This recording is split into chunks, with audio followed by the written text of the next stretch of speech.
Call into the Neighbors Wealth Management Hotline now, 256-576-4977. That's 256-576-4977. Now, here's Scott and Drew.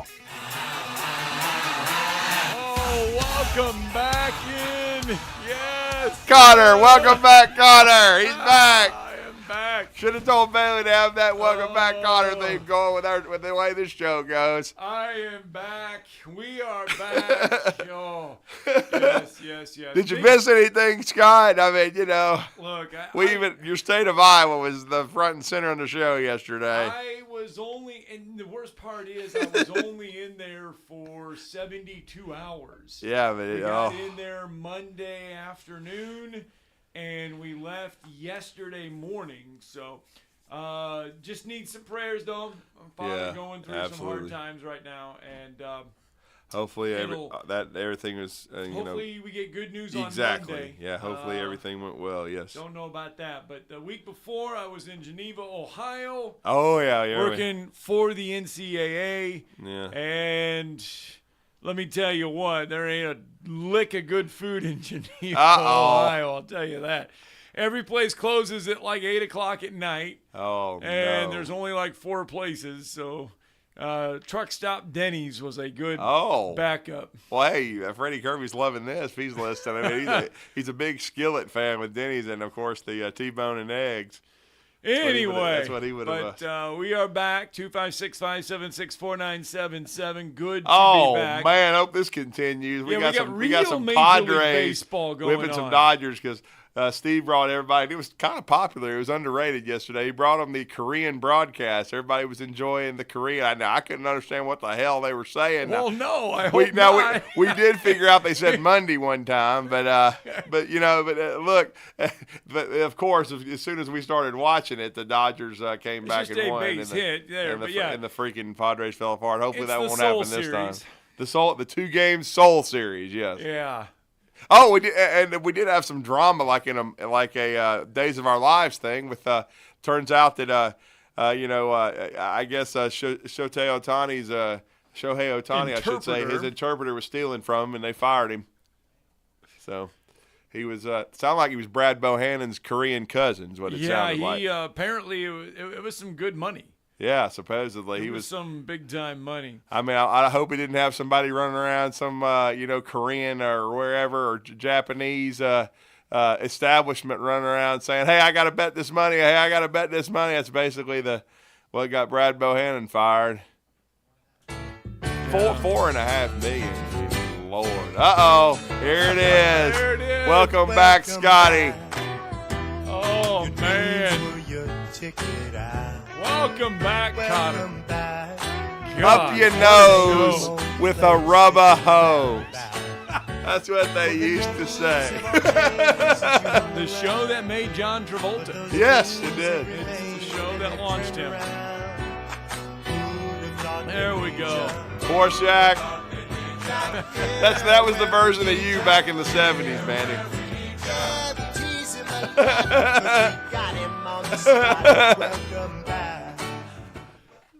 There you go. Welcome there you go. And speaking of money, there'll be a lot of money put down in Vegas today. Oh boy! Because I'm 1-3, man. I know it doesn't really break your bracket with all this stuff, but right. I mean, Montana State couldn't finish, and then dadgummit, I thought Colorado State finished for me, but Boise State had a chance last night, but yeah, they just couldn't box out. So do you count those first 2 days as like Well, I games? don't, but I mean, how do you look at that?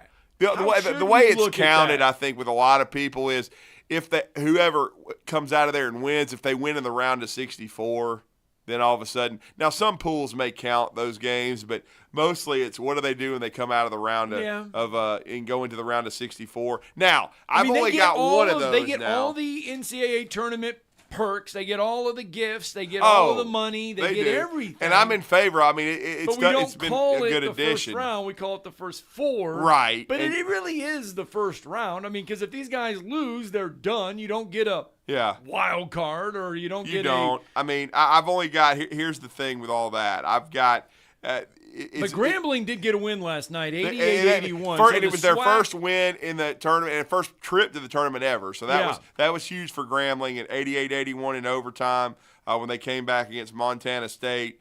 And then the one thing I will say is that I do have one of those teams advancing past the next round into the round of 32, and that's the key.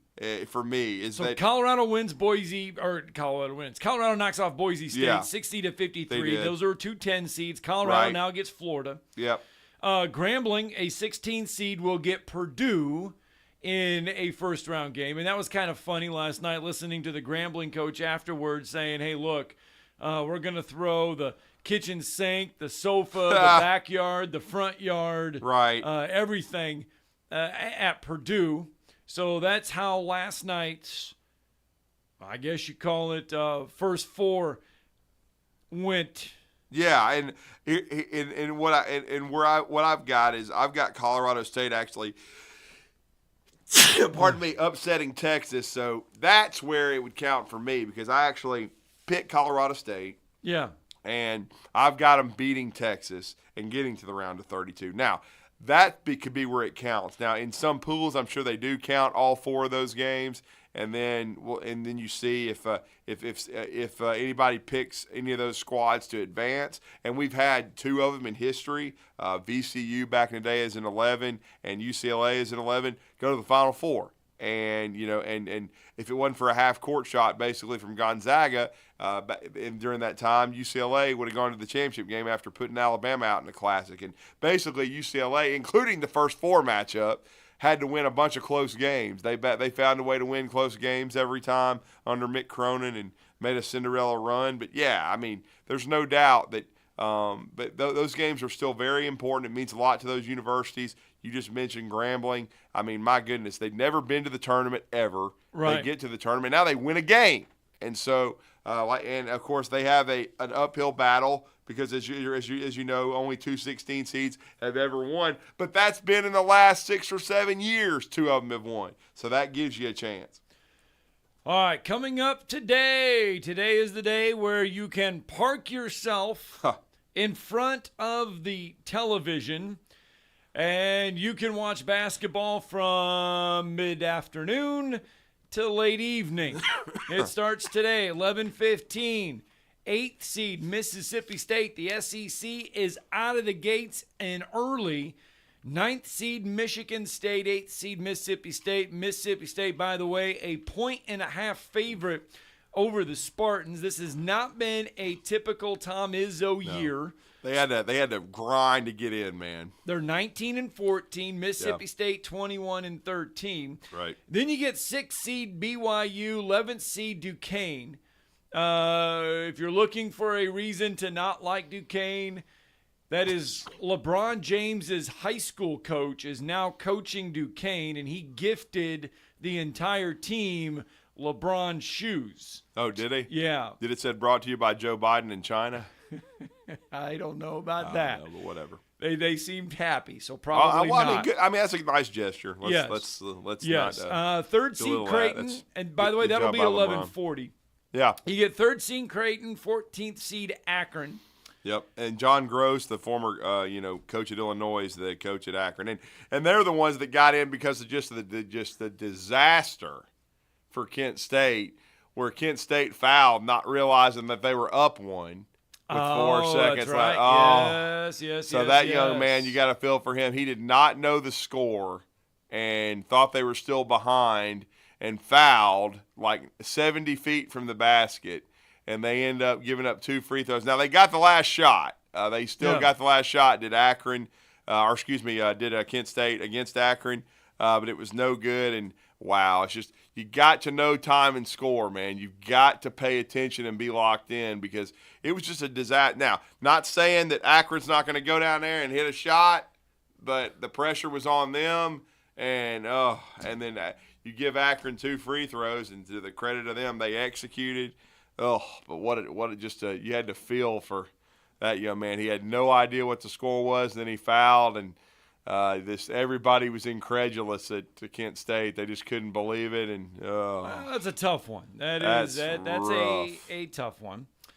All right, so we've got a lot of basketball. Lot of basketball today. A couple of plenty of SEC action today. South Carolina will open up against Oregon. Oregon, by the way, a 1.5 favorite over the Gamecocks. That was a tough one. To me, this is a style one. Right. South Carolina doesn't play well against teams that like to get up and run and get up and down the court a little bit. I think that's why Oregon probably a favorite. Well, Oregon's also healthier, getting healthier. Right. I mean, they've been without a lot of dudes, and they put it together to win the Pac-12 tournament and get in there for Dana Holgorsen. I knew I'd do that. Dana Altman. Dana Altman, because they had kind of been just on the bubble all year, basically, had Oregon because of their schedule strength and the lack of perceived strength of the Pac-12. And don't get me wrong, I mean, Oregon played Alabama. They played some good teams in their pre-conference, but they had been without some guys. And Arizona, and Washington State had been the two, frontline schools in the Pac-12 all year. But neither one of them even reached the finals. It was Oregon and Colorado. Both of them used those springboards to get into the tournament. And, of course, we saw Colorado was in the first four. But Oregon would have probably not even been in the tournament unless they won. And now it's going to be interesting. That was one of the tougher ones for me to pick. I ended up going with South Kakalaki. I think I went with Oregon. Because I just think that the style of South Carolina could be a problem for Oregon because of the physicality. Right. But Oregon has size, and Oregon has athleticism, and they have a coach in Dana Altman who, when he was at Creighton for a million years, he went to the tournament a bunch. He's had success in the tournament. He got Oregon to the Final Four, so he knows how to win. And Lamont Paris is just getting started. But I put my faith in the SEC, Scott. Did you? I've got all the SEC schools winning their first round game at least. Okay. And that includes Vandy's gone nuts here. I don't know if he told you what he's done with his bracket, man. He went crazy, man. But I mean, I didn't go as crazy as Vandy. You know what they say? Those that know a lot win a little. Yeah. Those that know a little just win a lot. Take a chance, and I mean, you know that old lyric from Ozzy Osbourne, "Shot in the dark." Well, that's what he took. I mean, Bandy, go ahead and lay it down, man. Tell him what you got here. All SEC. All SEC in the Final Four, brother. Alabama, Kentucky, Tennessee, and Auburn. Oh Lord! That's just dumb. Well, I mean, he's got the chapter 3 of the IBOB is a Final Four semifinal matchup, which would be insane in Phoenix. I mean, I even told Moulton if that happened out of the blue, we ought to load up the truckster and somehow end up there. How crazy would that be, man? So for those that like numbers, right? 18 of the last 21 champions of the NCAA basketball tournament have been, at the start of the tournament, ranked inside the top 6 in the Ken Palm rankings. 18 of the last 21 winners have been ranked in the top 6 in the Ken Palm rankings.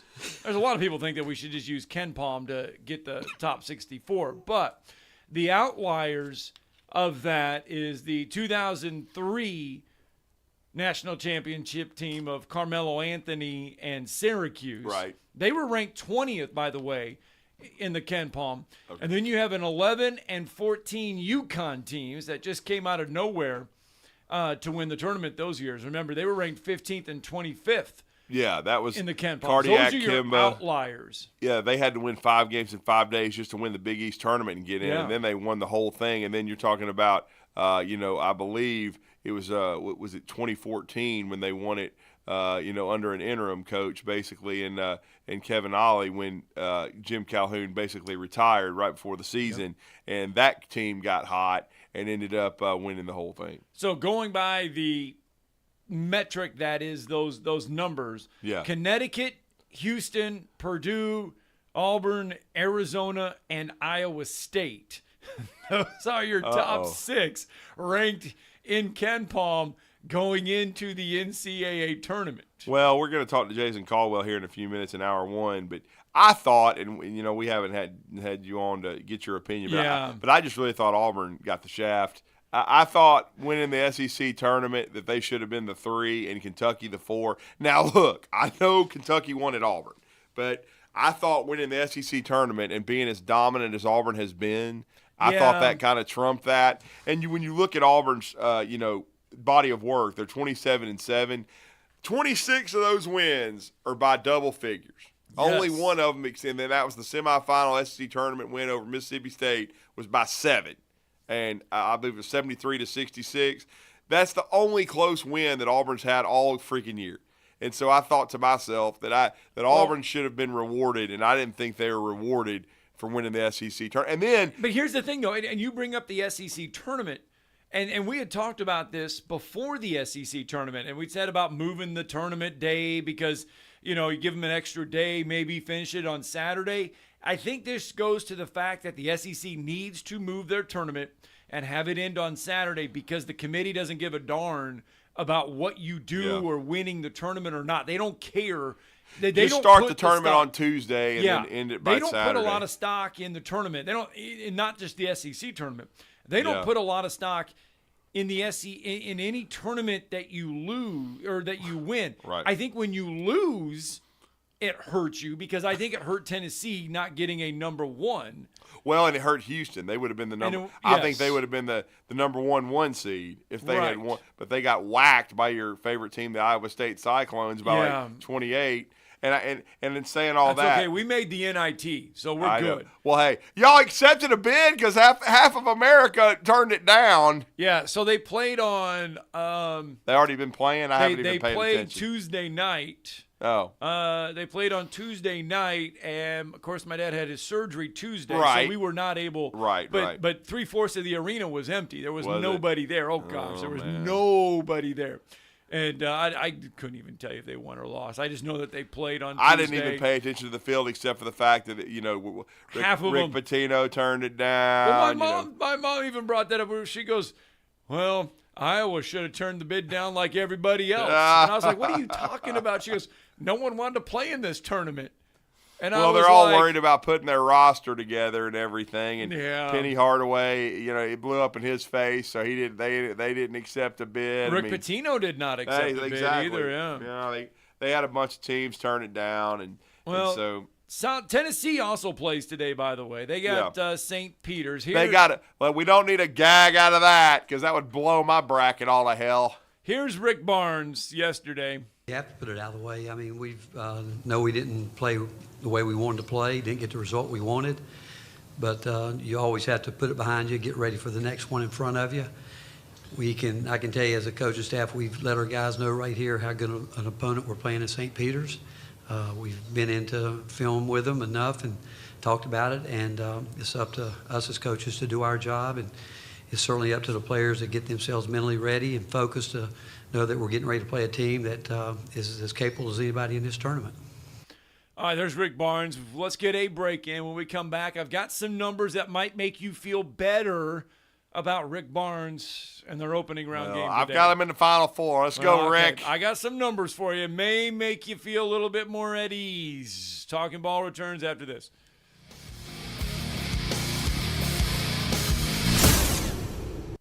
You're listening to Talkin' Ball on 97.7 ESPN, The Zone. Got a wreck on Highway 20 in Decatur near Woodall Road. That one's got some westbound blockage. Got Palmer Road and County Line in Madison reported with an injury. One on 6th Avenue near Sherman in Decatur's a hit and run. And Wall, Triana, and Bridgefield ended up being a no injury. From routine care to heart failure, Dr. Randall Burns and the team at Huntsville Heart Specialist on Bob Wallace have the expertise to care for all matters of the heart. Captain Nick in the North Parkway Popeye Skywatch Traffic Center. Eagle Masonry and Installation. It's right there in the name. Eagle is your one-stop shop for block, stone, or brickwork, monument signs, and outdoor kitchens and fireplaces. Eagle also offers the finest craftsmanship and insulation, including fiberglass or spray foam insulation, and of course, insulation removal. Philip Love and his team have years of experience, bringing the region the best in masonry and insulation services. For more information and a quote, visit insulatewitheagle.com or call 256-755-1556. Eagle saves you time. Eagle saves you money. You've got to experience Toyotathon at Bill Penny Toyota. They've got the selection with over 700 new Toyotas to choose from. And they've got the extras with Bill Penny perks and a 10-year unlimited warranty. So get on over to Bill Penny Toyota today and experience Toyotathon. Bill Penny Toyota in Huntsville and online at BillPennyToyota.com. Bill Penny's Toyota 10-year unlimited warranty is valid through the 10th year of ownership. Valid on new vehicles only. See dealer for details. When you call most roofing companies, all you'll hear is, you need a new roof. Not when you call Fleming. At Fleming Roofing and Restoration, we're focused on your needs, whether it's an easy repair or a full roof replacement. Folks around here have trusted Fleming since 1965 for all their residential and commercial roofing needs. And as the area's storm damage experts, Fleming knows all the ins and outs of the insurance claims process. Log on FlemingHSV.com to schedule your free estimate today. Fleming Roofing and Restoration. We show up. Welcome back, Talking Ball 97.7 ESPN, The Zone. Scott Tyson, Drew DeArmond. Happy March Madness NCAA basketball day. If this is your favorite day, then, well, congratulations.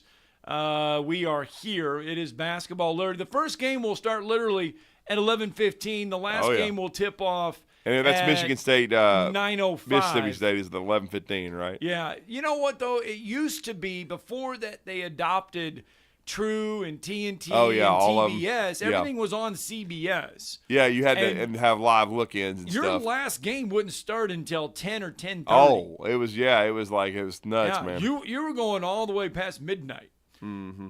Still, the greatest day that we have had was when we did our show from the furniture. Oh, we did it from the studio. Then went to the furniture factory. Where you tried the whole menu all day? Where we watched basketball literally from 11:15 until 9 o'clock at night. I could never have eaten it, but I'll never forget the last thing Scott ate, man. He ate that banana pudding, which is like this big. Whoa. It's like, it's like, it was big. We ate, I think I sampled everything on the menu. He sampled everything because we were there for hours. And he said, finally, I'm going to get some dessert. And he's like, I want this banana pudding. And they brought it out, and I was like, good Lord. We strategically had to do the day. We had to plan the food because, literally. Great menu over there. We got there at 11:15 and watched. We had 4 TVs, 5 TVs, and just watched. We were over there watching, game man, all day long. And I had some food, but there's no way I could have eaten that banana pudding. I would have ended up in shock therapy or something. We saw so many people come in. Yeah, it was awesome, man. We stayed.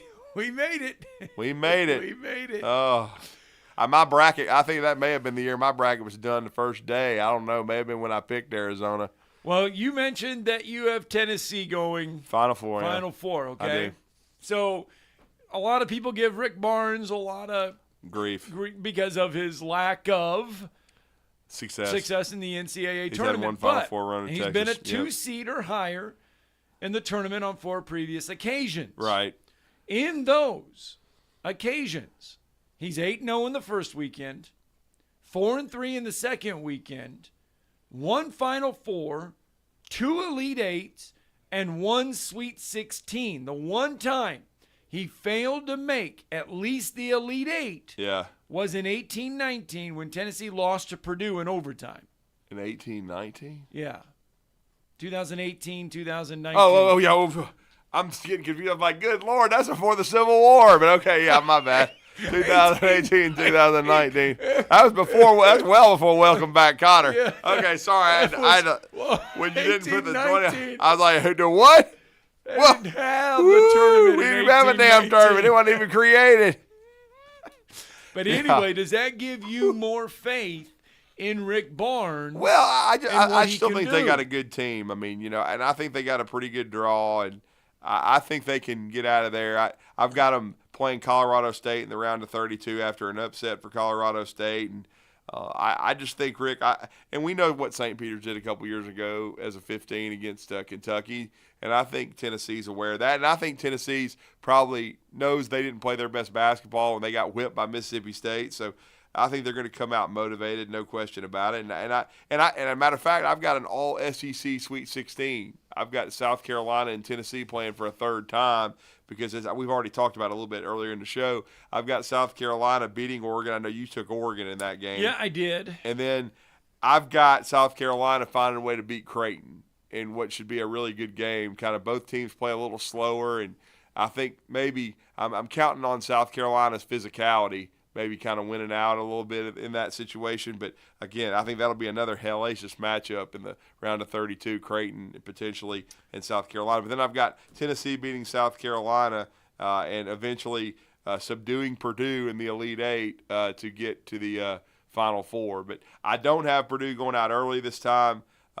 Oh, Lord, if they were to go out to Grambling and lose to back-to-back 16 seeds, that would just – I don't expect that to happen. I think Purdue will dispatch Grambling. Grambling's a great Cinderella story. And then I've got I've got Purdue taking on Utah State. That was another one of the tough ones for me. Utah State, TCU could go either way, but I took Utah State. And I think Purdue matches up well with them. Purdue can take out the Aggies of Utah State. And then I think when you look at it after that, I've got, Gonzaga taking on Purdue, and I think that's another good matchup for the Boilermakers. But I do have Bucky McMillan, and I'm wearing it today. I'm rocking the Bucky ball. I think Samford has a really good shot at upsetting Kansas, man. I really do. We're going to hear from Bucky McMillan here in just a minute once this finishes uploading. But that is the South bracket with Houston in there as the number 1 and Marquette as the number 2. Is that the most unpredictable side of all of this? Because Kentucky is Kentucky. We don't know which John Calipari team is going to show up. We don't know what Houston team is going to show up. We don't know what Duke team is going to show up. I mean, they've been unpredictable all year. Is that the most unpredictable side to all of this? Well, I mean, it's an interesting bracket. I do think it could go, 2 or 3, 4 different directions. I still say the toughest is the East. I couldn't believe it when they started announcing, because UConn's the defending national champion. They were the number 1 overall seed, Scott. I mean, when you got UConn as the 1, I had no problem with that. But then you got Iowa State as the 2, and they just got through ransacking the Big 12 Yeah, they made tournament. that one look easy. I mean, I'm like, they're the 2 with UConn, and then you've got, your 3 seed over there is Illinois, who just won the Big Ten tournament and ransacked everybody. And then Auburn is the 4 in the East. I still don't understand that. I don't know why Kentucky wasn't over there. Yeah. And then you put Auburn as the 3 in that South region over there with Duke and all those other and you just mentioned with Duke and Houston and all those and all. Well, the good news is you don't have to beat all of them. No, you don't. But I mean, you're going to have to beat 1 or 2 of them. One of the toughest picks I had to make was the UConn-Auburn game, which I think will take place in the Sweet 16. And I felt like the winner of that game would go to the Final Four and maybe even to the national championship game. And I've got UConn going back to the national championship game and losing to Houston. But I could see Auburn getting to the national championship game if their guards keep playing the way they're playing. I mean, Denver Jones, the way he's defending, the way he's shooting. And they had role players step up in the SEC tournament like Chris Moore and Scott. The only reason he's playing is because Leor Berman, the former walk-on from Mountain Brook, tore his ACL, and it got Chris back in the rotation, and he played outstanding in Nashville. And their guard play as a whole, Trey Donaldson, Aiden Holloway, even crazy KD Johnson.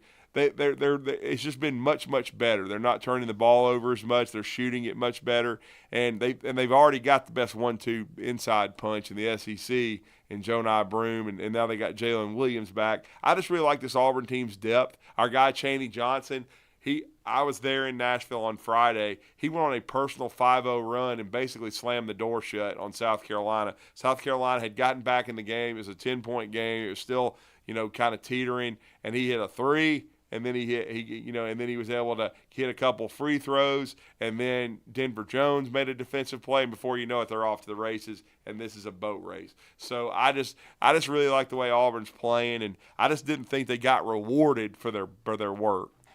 All right, 7:30. Let's get a break in. When we come back, we'll get to your phone calls. Plus, we'll check in with the Samford Bulldogs. Jason Caldwell's set to join us, though, at 7:30. Oh, okay. I got to look at that. I got to get back in the schedule. Exactly. Okay, Jason Caldwell's going to join us here coming up next. Yeah. Then we'll check in on the Samford Bulldogs.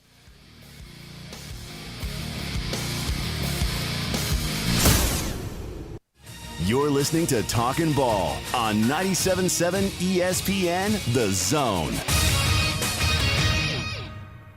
From the Fox 54 Weather Center, I'm Chief Meteorologist Jordan Dressman. More cloud cover this afternoon, but it is still going to be a relatively warm day. Temperatures climbing into the upper 60s and lower 70s. We're dropping into the low 50s as we head into the overnight. Maybe an isolated shower as we head into the overnight, but the better opportunity for rain is going to come to the Tennessee Valley as we head into Friday morning and then especially through Friday afternoon. We're going to be talking about scattered showers through a good chunk of Friday afternoon, even as we head into Friday evening. Still on Friday, temperatures climbing into the lower 60s. I'm Chief Meteorologist Jordan Dressman on your home for ESPN Radio, 97.7 ESPN The Zone.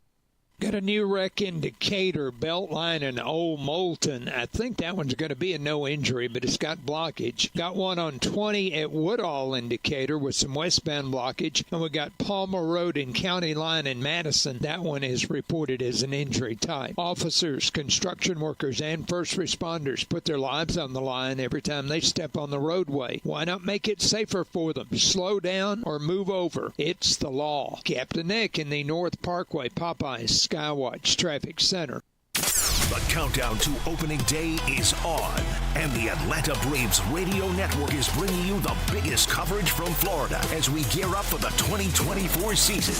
The Braves open the season Thursday the 28th on the road in Philadelphia as the hunt for a 7th straight division title begins. Then it's an epic home opener on Friday, April 5th against the Arizona Diamondbacks as Truist Park comes alive for Braves baseball. Since 1986, Full Moon Barbecue has been cooking quality meats low and slow over a hickory wood-fired pit. From ribs and wings, brisket, turkey, catfish, and sausage to the best butts in town. If you're planning a holiday or a birthday party, Full Moon has a large banquet room. And Full Moon is ready for your next catering or tailgate. Just call us and we'll take care of everything. 256-713-0070. Full Moon Barbecue on the Parkway next to Costco. The best little pork house in Alabama. No payments for 90 days on 23 and 24 models. Financing as low as 0% and the best deals of the year on America's best-selling truck for 47 years in a row. Hi folks, Bobby White back again for Woody Anderson Ford, and I'm here to tell you it's Truck Month. The best deals on F-150, Explorer, Bronco, Edge, Bronco Sport, and Escape. During Truck Month, get financing as low as 1.9% for up to 72 months on 2023 F-150 Crew Cabs, and lease payments as low as $375 a month. That's a 36-month lease with $62.82 due at signing, 0 security deposit, just tax tag title, and your good credit. Offer ends 4/2/24. Call 539-9441 for complete details. At Woody Anderson Ford, we have over 40 Bronco Sports and nearly 50 Explorers and about a dozen full-size Broncos, all with great sales incentives and no payment for 90 days. Truck Month only happens once a year. Woody Anderson Ford, hope to see you soon. Drivers who switch and save with Progressive could save hundreds, which could be life-changing. I mean, you could put that money towards that zero-turn lawnmower you've always wanted. And after using its edge-shaping technology to meticulously sculpt the face of the Mona Lisa into your grass, you'll become the undisputed king of Saturday morning lawn care, leaving your neighbor and sworn enemy Gary to question his place in the delicate neighborhood ecosystem. And it's all because you could save money switching at Progressive.com. Progressive Casualty Insurance Company and affiliates, not available in all states.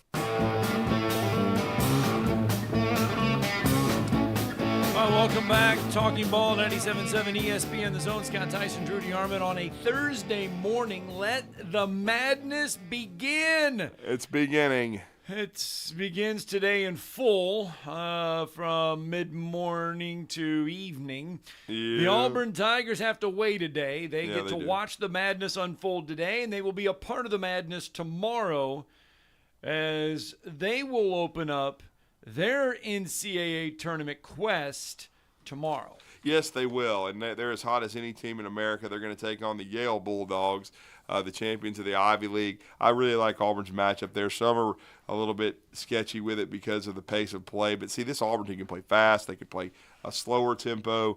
Their guard play in the last month and a half is just grown exponentially. They have Jalen Williams back. This is a deep team. I picked them to win the SEC tournament. They certainly did that. They were extremely impressive.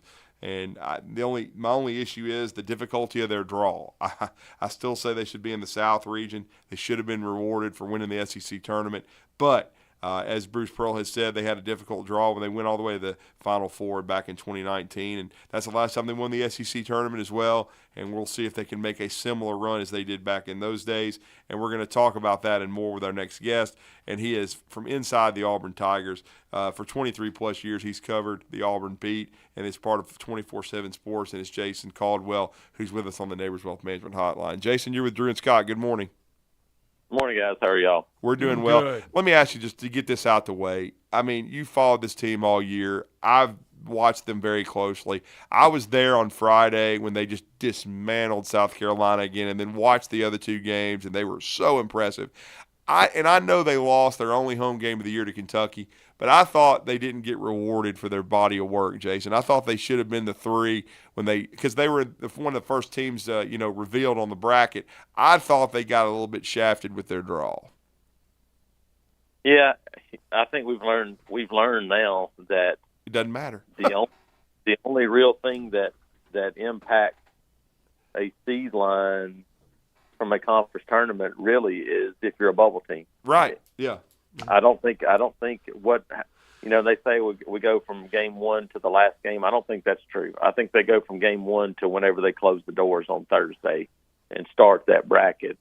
And I think they set those top teams, and they might juggle the one, maybe the fourth one, depending on what happens. But even then, Iowa State crushed Houston and didn't really impact their seed line. So, it's one of those things we've learned that I don't think there's anything you can do about it for Auburn. Sooner or later you're going to have to beat some good teams to get through there. And so they made a run to the Final Four a few years ago and had to beat Kansas, North Carolina, and Kentucky. In succession, that's about as hard as you can get. And so, right.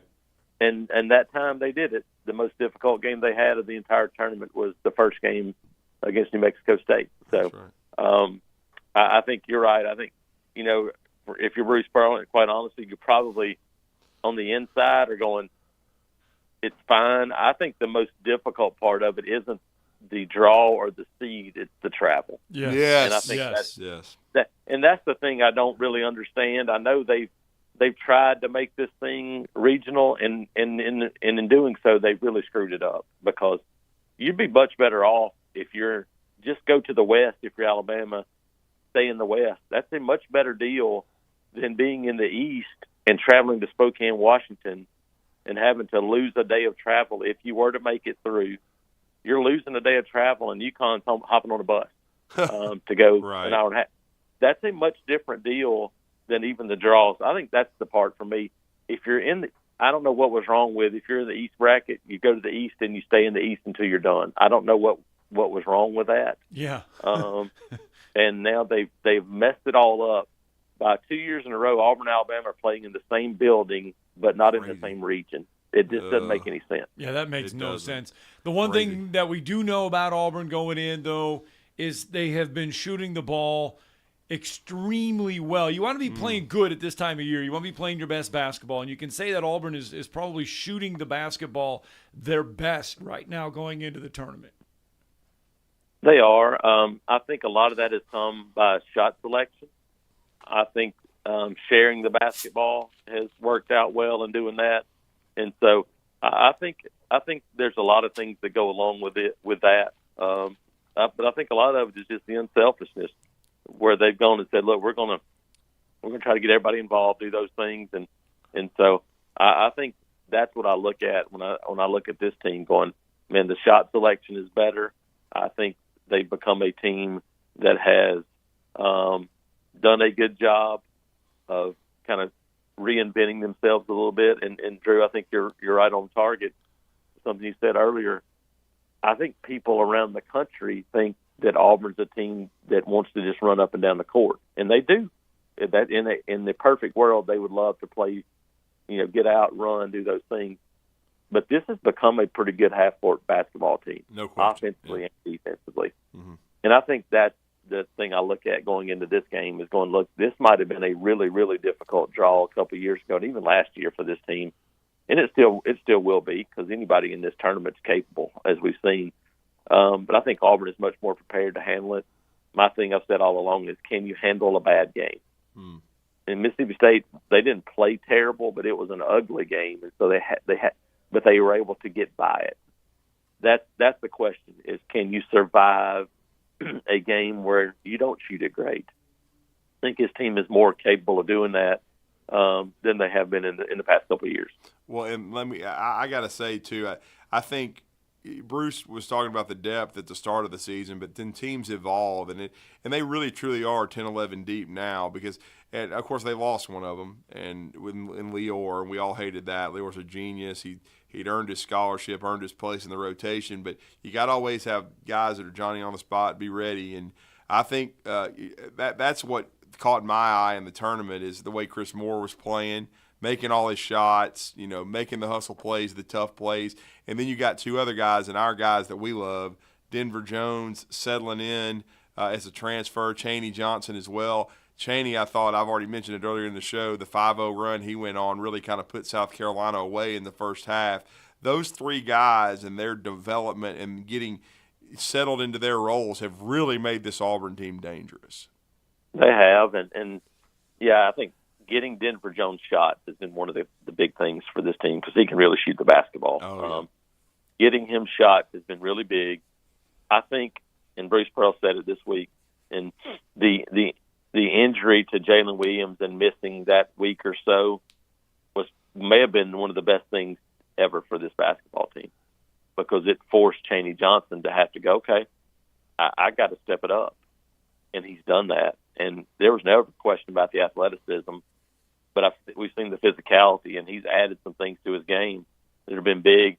I still believe that's the position for me on Friday afternoon where Auburn can have a huge impact, is at the 4. Yale has a big man. They've got guards. It's hard to match the athleticism of Jalen Williams and Chaney Johnson for a roster like Yale.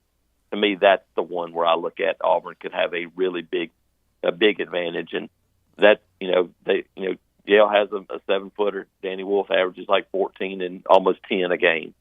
Janai Broome, Dylan Cardwell, you could go, okay, that might be I think the 4th position is one, and I look at Jalen and Chaney Johnson as the guys that have a chance to really have some separation come Friday afternoon.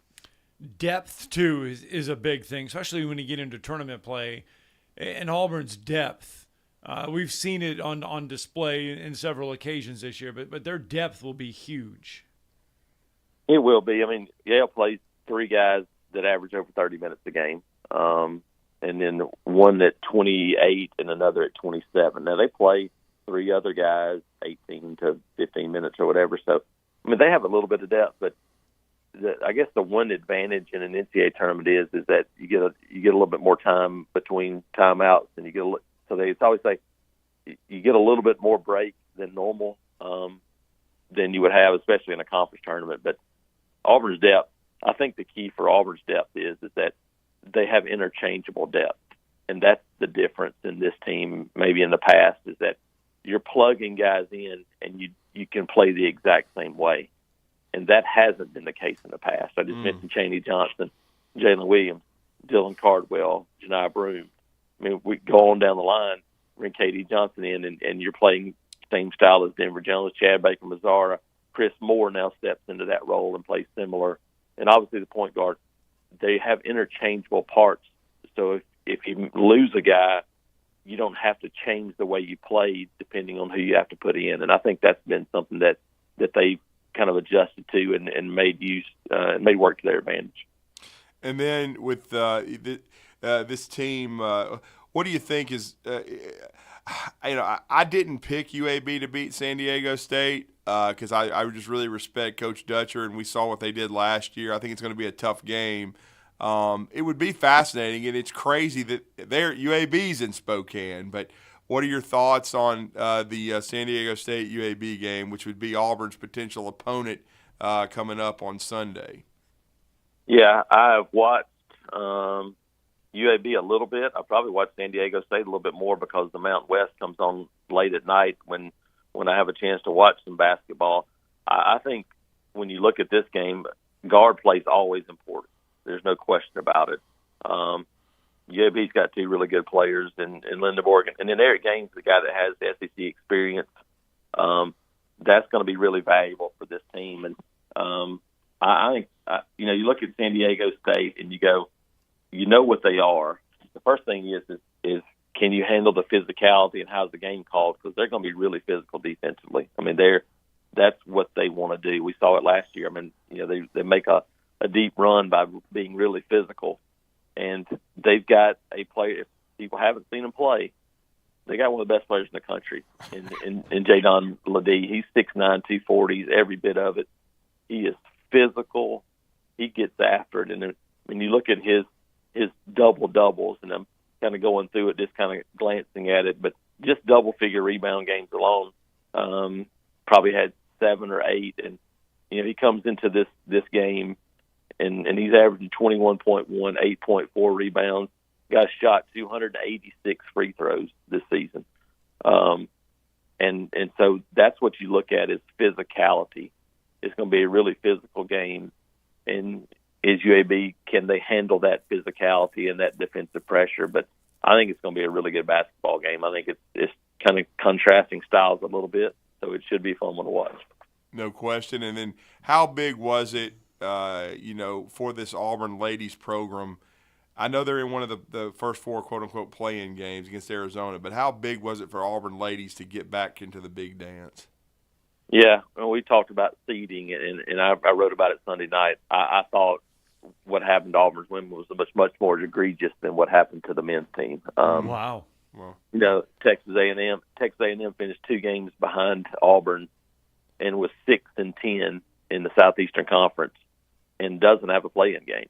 Yeah. Auburn won 20 games, beat LSU, has finished 8-8 in the conference, and has to have a play-in game.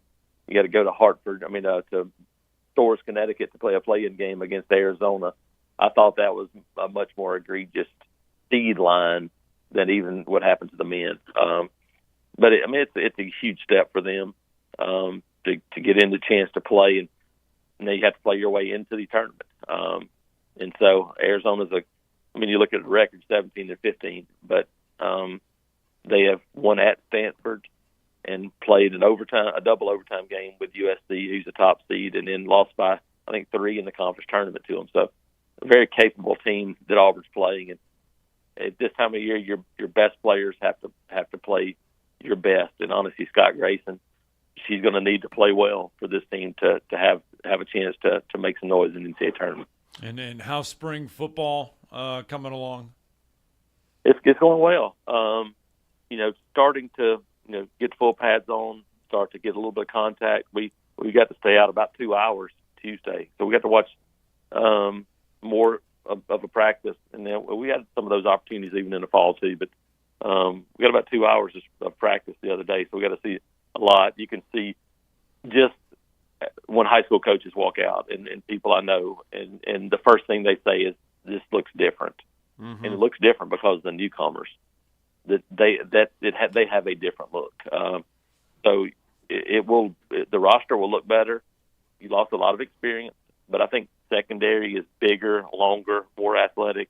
Obviously, you look at Cam Coleman, and it changes the game. I mean, he makes 2 or 3 plays every day, and so you bring a guy like that in with Robert Lewis and Bryce Kane, Sam Jackson, the wide receiver group already, even before Perry Thompson and Malcolm Simmons get here, you've already have a different look at wide receiver. Offensive line group, to me, I wrote about them this morning. I don't think there's been a group in 25 years for me that has come close to rebuilding itself like Auburn's offensive line has in 16 months. Mm-hmm. It had no chance to succeed when Hugh Freeze and Jake Thornton arrived, and now I think it's a group that can be one of the best in the league. And so they've done that much in 16 months. And so, but you can see the difference physically. Now this weekend, get a chance to scrimmage a little bit. start to kind of get a little bit more feedback, especially at the quarterback position moving forward. Well, it's going to be good stuff, no doubt, and great opportunity for the Johnny Harris, and she's done a great job, third year for Auburn ladies, getting them back to the tournament, because people need to understand, just like the rebuild job Christy Curry had, what a rebuild she had to have.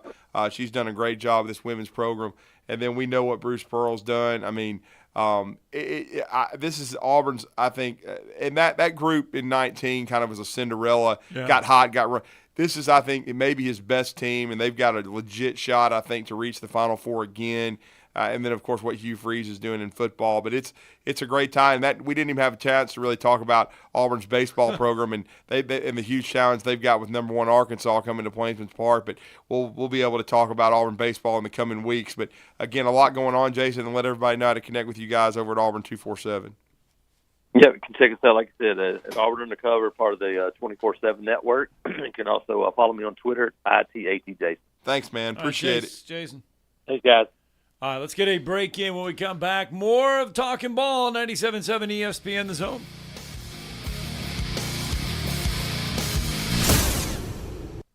You're listening to Talkin' Ball on 97.7 ESPN The Zone. Still may be working a wreck on Palmer Road at County Line. That one had an injury involved. Got a couple in Decatur. Highway 20 near Woodall's got some westbound blockage. And Beltline in Old Moulton apparently turned out to be a no injury. You get 2 pieces of the hand-breaded Juicy Tender Signature Chicken and a buttermilk biscuit for $4.99 at Popeyes. University in Jordan, 72 in Jeff and North Parkway. Captain Nick in the Popeyes Skywatch Traffic Center. Specializing in simple and affordable rentals, McCurry Van and Car Rental can make sure you have just the right vehicle for your next family vacation, weekend getaway, or if you just need transportation while your vehicle is being repaired. McCurry carries Ford Transit vans and Mercedes Sprinter vans, trucks and work vans, and more. And they offer discounted rental rates for long-term rentals. Now with 4 locations: Athens, Muscle Shoals, Coleman, and Huntsville. Log on McCurryRentals.com to make your reservation now. That's McCurryRentals.com. Next time you're online looking for landscaping inspiration, open Instagram and check out Southern Gent Landscaping. They can help make your yard your dream outdoor oasis. Southern Gent Landscaping can handle it all, from landscape maintenance and installation to irrigation and hardscapes, even AstroTurf. Turn your yard into a landscape you'll be proud to show off. Call Southern Gent Landscaping at 256-509-6088. 509-6088. Southern Gent Landscaping. Professional landscaping performed with satisfaction guaranteed. Did you know that Valley Equipment Rental also specializes in day and weekend rentals to homeowners? The weekend rentals is by far the best deal that they offer. If you pick up after 2 on a Friday or anytime Saturday morning, it's not due in until Monday morning before 8 a.m. for a one-day charge. For a small fee, Valley can even haul anything they carry. Valley has extremely experienced and knowledgeable staff that can help you decide what size machine you need or what type of machine you need to get your job done like a pro. They have all the big items that the contractors need for their jobs, but they also carry the small tools that can help you with your DIY project. More importantly, Valley is locally owned and operated, which means when you have an issue, you can get someone on it right away, right here in the Valley. Heck, ask for Ross Roberts, the owner, if you like. Try calling one of the big box national outlets and ask for the owner. That's if you can even get through the automation. Buy local. Buy Valley Equipment Rental. Valley Equipment Rental has 2 locations, one on the North and South Parkway. Learn more at valleyequipmentrents.com. The kitchen is the heart of any home. It's where the family gathers. It's where kids discover old recipes and make them their own. Just starting out or just now getting started on the dream kitchen you've always wanted? I'm Chris Haygood, and from all of us here at Bob Wallace Appliance to the home builders and the homeowners of the Huntsville area, a heartfelt thank you for buying local. We're in Huntsville, Florence, and Coleman, and online at bobwallaceappliance.com. Have you ever turned your back on God? Have you ever absolutely known the right thing to do and just turned around and walked away in disobedience? I know that I have. Aren't we thankful for our great and merciful God who loves us and forgives us and remembers our sin no more? I'm so thankful that His mercies are fresh every day. I need that, and I suspect you do too. Hey, I'm John Dees, pastor of Cross Point Church, and if you're looking for a church home, come see us. We're smack dab across the street from the YMCA in Madison, and check us out at cpcfamily.org.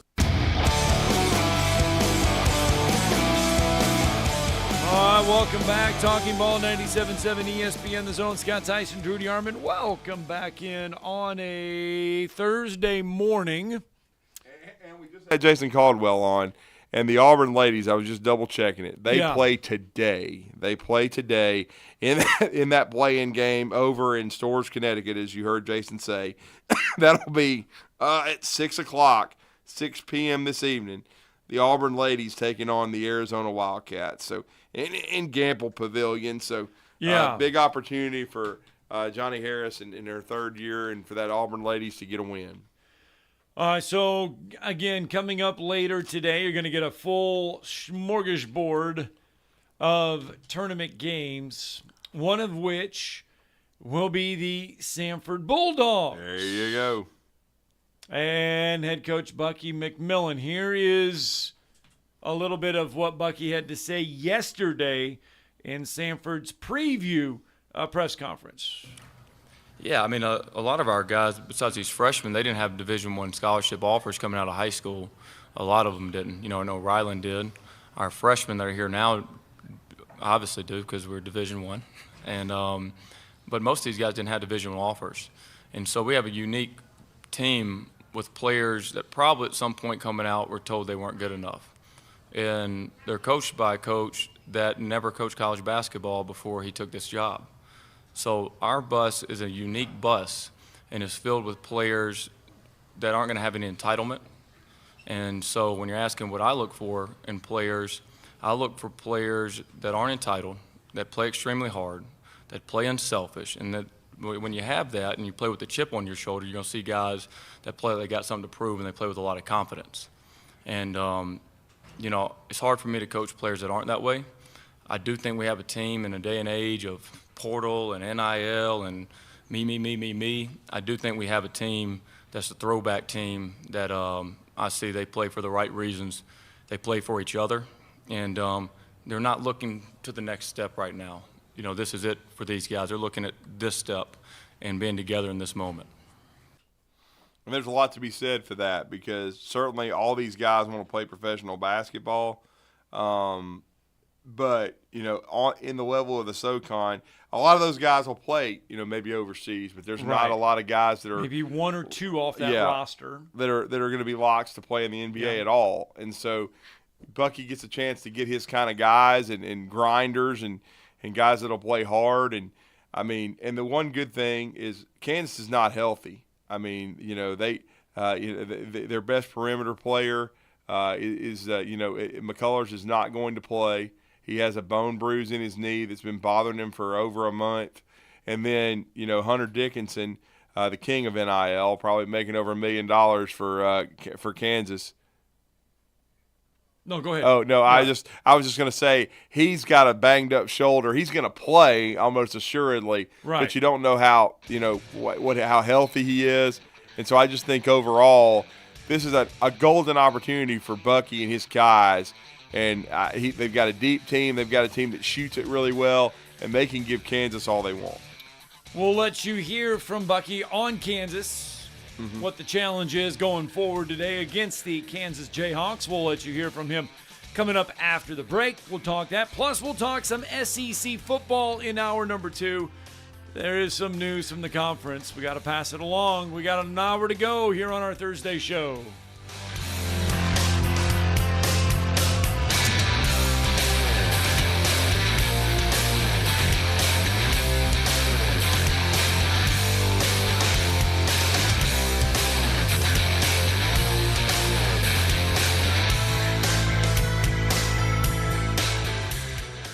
This is Brent Musburger's VSiN Action Update on 97.7 ESPN The Zone. Unlike other credit cards that decline sports betting transactions or treat them as a cash advance, the G-Bank Visa Signature Card can load directly to your favorite sportsbook apps. G.Bank/VSiN.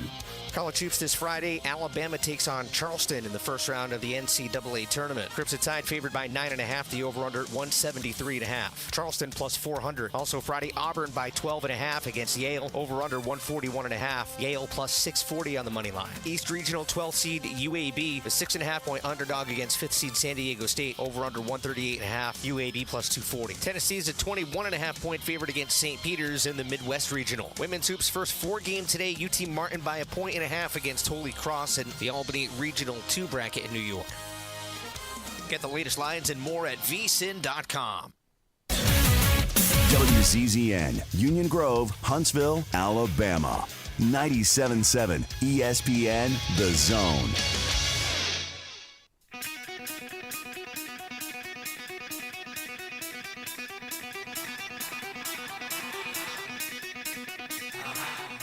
Welcome to Talkin' Ball with Scott Theisen and Drew DeArmond. Call into the Neighbors Wealth Management Hotline now, 256-576-4977. That's 256-576-4977. Now, here's Scott and Drew. And welcome back into Hour 2 of Talking Ball. 97.7 ESPN, The Zone. Scott Theisen, Drew DeArmond, 256-576-4977. Sorry about not getting to phone calls there in hour number 1, but we got a little behind. Not because of anything, just because we've had a lot to get through. We had to welcome back Cotter. Yes. So now we will get to your phone calls, 256-576-4977. Don't want to make anybody hold, but we kind of had to. Let's go out to Richard real fast. Good morning, Richard. Morning, guys. Morning. We got you, Richard. We had Richard. Yeah. We'll have to try back there and see if we can get Richard back. Tickets available. Oh, there we go. Yeah, there are tickets available in the Memphis Regional. Oh, I'm sure there are. Yeah. Yeah. I mean, you would think, I'm sure there's a rhyme or reason, but, a regional you can drive to easily. Yeah. There are tickets available for both sessions on Friday. Mm-hmm. I'm sure there is. But you got to send Alabama, Auburn, and UAB all out to Spokane, Washington. Yeah, but last year you could put Alabama, Auburn, and Birmingham. It's like, you kind of can do it. And Alabama, of course, with number 1 seed, had their choice, but right. But most people didn't think Auburn would be in Birmingham. But you would think this year you would have Alabama or Auburn in Memphis. Yeah, you would think. I would have thought Auburn would have been rewarded with that. Yeah, early on, Joe Lenardi thought that way. Joe Lenardi was thinking that either Alabama or Auburn would be in Memphis. Neither end up in Memphis. And the NCAA makes money from this, which they don't control. The committee's separate, but you would think. But then again, you have probably they've taken more heat over putting Virginia in than any team ever after. Their performance looked bad. Oh. Or I guess Scott would like the shirt the guy had on. Iowa football equals Virginia basketball. Yeah, we thought about that. Yes, Freddie Kirby was trying to find out how to get that shirt for you, Scott. I saw that. And Indiana State should feel bad because they should have been in. That was terrible. Indiana State over Virginia should have happened all day long. And that's a shame. Awful. Yeah. I don't know. You say I know, Drew. You're not keeping up with the NIT. I didn't watch it. Hell no. Indiana State beat someone last night, like 102-92. Oh, okay. So basically an entertaining game where you got Virginia looked like probably the 3 of us out playing for Virginia the other day in just a terrible game where nobody can score. Think about this. Jason Caldwell put this on his X account. At one point late in the game, Virginia had 38 points, Scott, but had 3 turnovers and still couldn't score. That's just – he's like, it's basketball. They can't put the ball in the basket. It is mind-numbing to think about. Right. 38 points. You've only turned it over 3 times. You just can't shoot the basketball. Yeah. But you were talking about Auburn not getting rewarded for the SEC championship, but I guess Iowa State sort of got the same thing. Yeah, they did. But you look at Houston. You look at Houston, who just got shellacked early on in the Big 12 tournament. Mm-hmm. I get it. They were Big 12 regular season champions, but Houston didn't even come close to losing a number 1 seed. Yeah, there were a lot of rumors if Tennessee won the SEC, which you don't know how the committee thinks. Right. They were going to get a 1 seed if they won the SEC tournament, but for Iowa State and Auburn, you get nothing.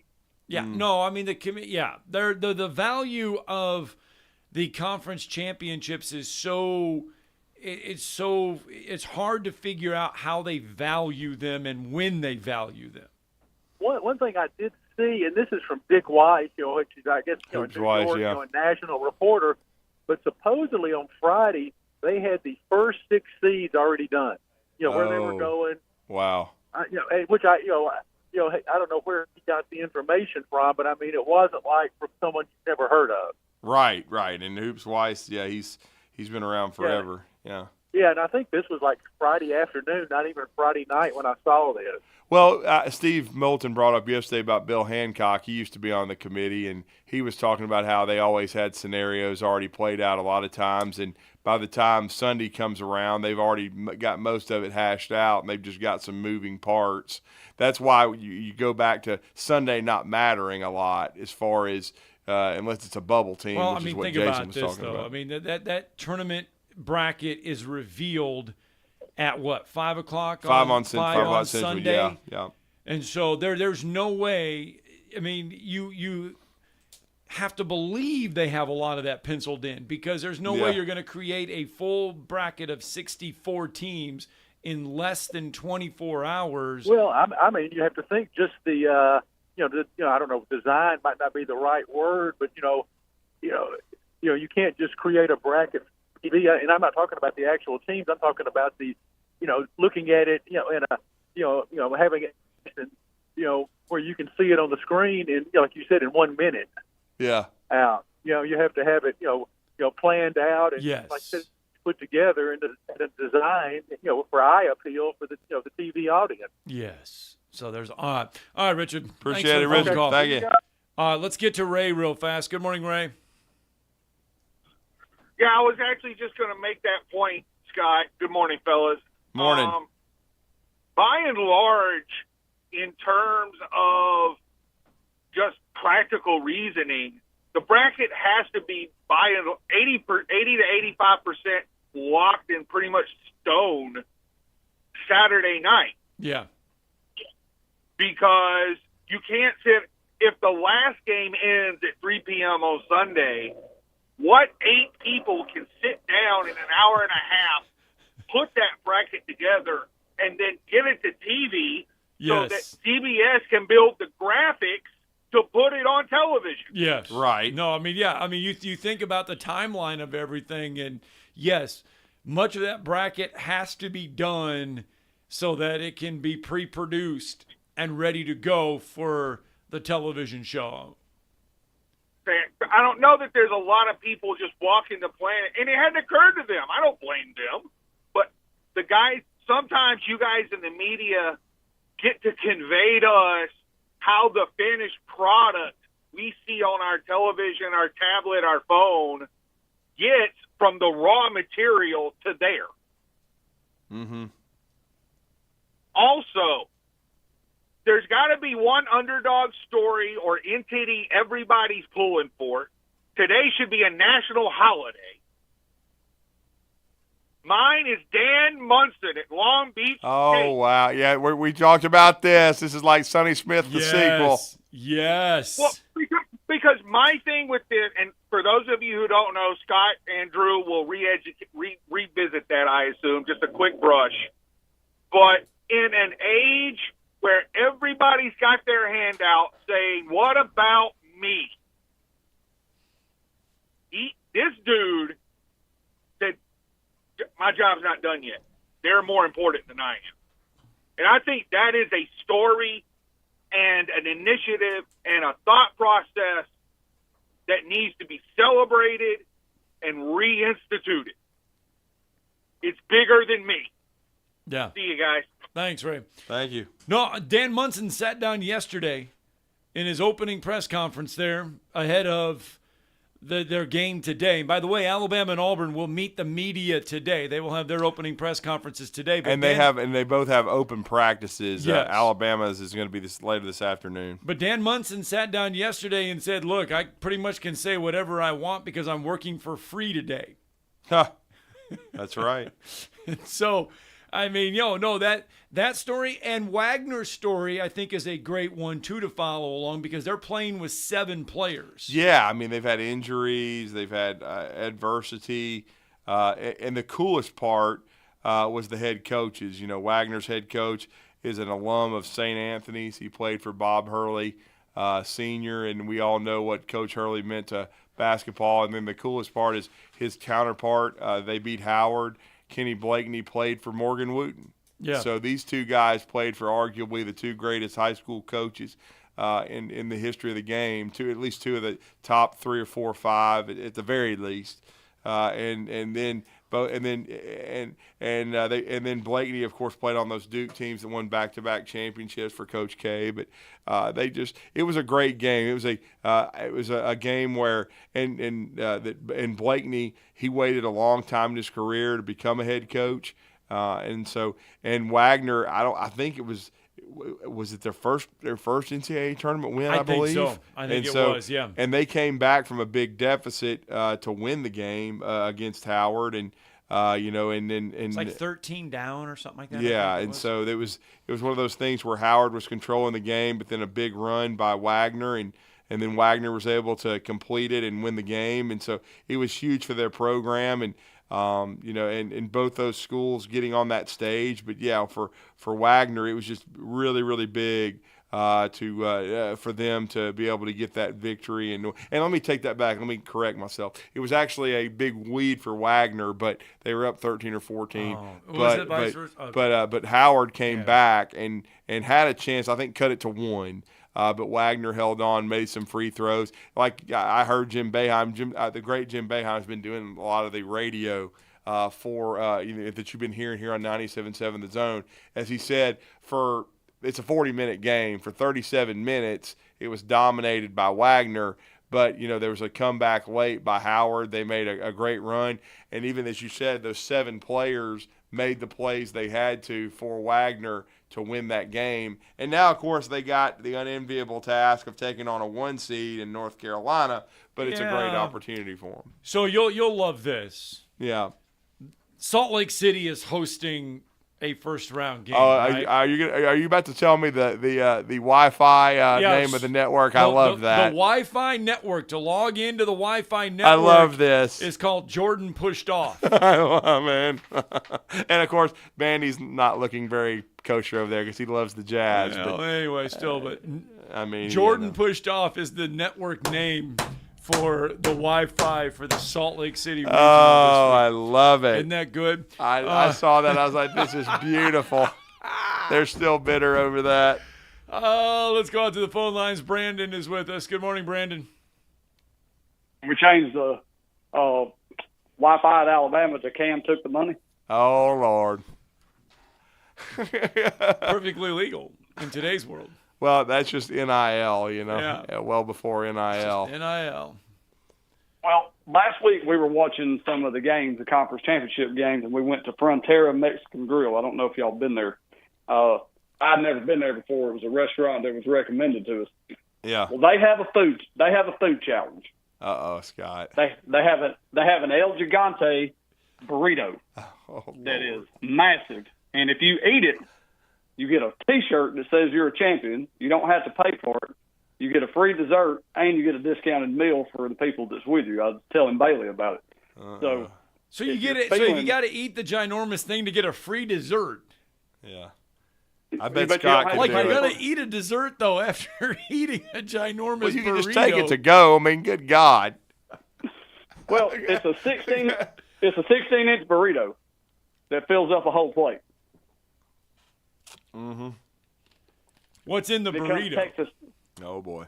Chicken, shrimp, cheese, tomatoes, pico de gallo. You can get cheese dip in it. You can get whatever. But you have to eat it, and you have to sit at the table, and you can't get up. Well, I would still, my money would still be on Scott. I don't know, though. That's a lot. I mean, 16 you figure inches. 16. I mean, it's 3 pounds? Yeah, 3.5 pounds is what Bandy's in. Yeah, that's a lot. In one sitting. So I was about to say, so if you want to challenge your bracket challenge. Did you try it? Try to do that. No, I did not, dude. I'm 152 pounds. I know. I was going to say, I mean, you would have gained 15 pounds in there in one sitting. Well, but I did tell them if they made it 18 inches, they could name it the Brandon Roll Tide. Okay. All right. Well, there we go. 256-576-4977. There's not a lot to come back from. I can't pivot out of that. Hey, congratulations, though. We've sold out of another zone deal, Scott. In about 5 minutes, we've had Flow Trampoline Park, so we appreciate the support, everybody. It's another sellout. Oh, let's go to Wolverine Dan real fast. Good morning, sir. Good morning, Dan. Gentlemen, good morning. I'm excited about the tournament. Yeah, Final Four for the old Natty Danny. I got Connecticut, Arizona, Duke, and Purdue. Uh-oh. And it's a Big Ten Natty Danny again. And that big man, ain't nobody as big as this guy. There's nobody as wide as this guy. And he did it last year. He was in the playoff or the tournament, and this year he's got a little seasoning underneath him. And it's going to be hard to get past him. And Purdue is going all the way. See, Purdue to me is one of the biggest mystery teams in this whole thing because capable. They are. And this year, though, they lost to teams. I mean, I get it. Northwestern is just seems like a funny, bugaboo team for them. They can't. It's a matchup nightmare. Lost to Ohio State. To me, though, if Purdue gets the bad matchup, that is when it's tough for them. If they get a team that is going to – Purdue does not – Zach Edey cannot run up and down the court. If they get into a fast-paced game, that is not for Zach Edey. He can't do that. So it's got to be the perfect matchups for Purdue along the way in my mind. Well, they could run all the other opposing team could run all they want, but when Purdue has the ball, go all the way down to 1 second in a shot clock, and then run the timeout on the clock for crying out loud. Right. I got St. Mary's knocking out Bama Tide. Well, they might. I mean, I've actually got them being upset by Grand Canyon, but St. Mary's is got a lot of size, and they do play physical. I don't think they're as physical as a San Diego State. And I think it would still be a difficult matchup for Alabama. I think it's winnable, though. And then we have the Nick Pringle factor. Nick Pringle's got his head up his butt. At least that's what it sounds like. We'll see, if he even plays in the game. He's been critical to Alabama's success down the stretch. I don't think he made the team flight. So we'll find out, his availability. The open practice today is going to be interesting. And Alabama's overall health. They've got to be healthy. But again, I've watched that St. Mary's team. They're very well coached under Randy Bennett, as always, and they do have size. They try to play a little bit slower pace, but I think Grand Canyon and Bryce, too, they're 29-4 and very athletic. That's going to be another very interesting matchup with a 5 and a 12. Well, in my closing, yesterday was a momentous day. It actually was a great day. I was able to drive by your zone deals coming up this Friday, tomorrow, the Salt Factory or Salt. Oh, Sea Salt. Salt Life or something. Sea Salt, Sea Salt, yeah. Sea Salt, yeah. There you go. Hey, listen. And it was, Drew, you'd have loved it. I had the window roll down. Oh, nice. And the big, my daughter calls it the big one, the red truck I got. And I had my natty hat sticking out and just being proud as could be. There you go, Dan. There you go. Appreciate it. All right. Thank you, man. Thanks for the phone call. Let's go to Hunter real fast. Let's get one more in. Why not? Let's go to Hunter. What's up? What's up, fellas? Hey, man. Hey, let's talk some upsets real quick. Yep. If you had to put money on one game today, on an upset, can I be an 8 or 9 or a 10 and a 7? Who are you taking? Well, today is the 22nd, so we are looking or the 21st. I'm sorry, I've got to keep my dates here. You could take Samford in Kansas. That's I've already picked Samford. So Samford is one of my. I picked Samford, as soon as the bracket was revealed, because this Kansas team has been really, really up and down. So that's one upset that I've got today, and I've got Nevada taking out Dayton too, and that's what not about a huge Will upset. Wade and Gonzaga? Will Wade and McNeese taking on Gonzaga today. I've got Gonzaga winning over Western Union, but that's another very interesting game. I'll tell you one. I'm not sure if it's today or if it's tomorrow, but my girlfriend, she swears up and down Long Beach State's going to get Arizona.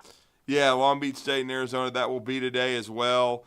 There's been some saying that Dan Monson's farewell tour, if it truly still is, I guess he's still going to, move on. But, yeah, there's been some people, because of Arizona's they've been a little up and down. Hell, it'll blow my bracket all to pieces, because I've got Arizona in the Final Four. But, heck, man, one year, it was the last year before Nate Oates ended up coming or the year before, I think, actually, when Nate Oates ended up in Tuscaloosa within a short amount of time, just a few months. But it was his first year, I believe, at Buffalo. I had Arizona winning the entire tournament as a 4 seed, and they got blown out by like 20. Buffalo just beat the hell out of them in the first round. All right, Hunter, round of 64. Thanks for the phone call, bud. Kate, sorry to do it short, but we got to get a break in. When we come back, Talking Ball returns. 97.7 ESPN The Zone.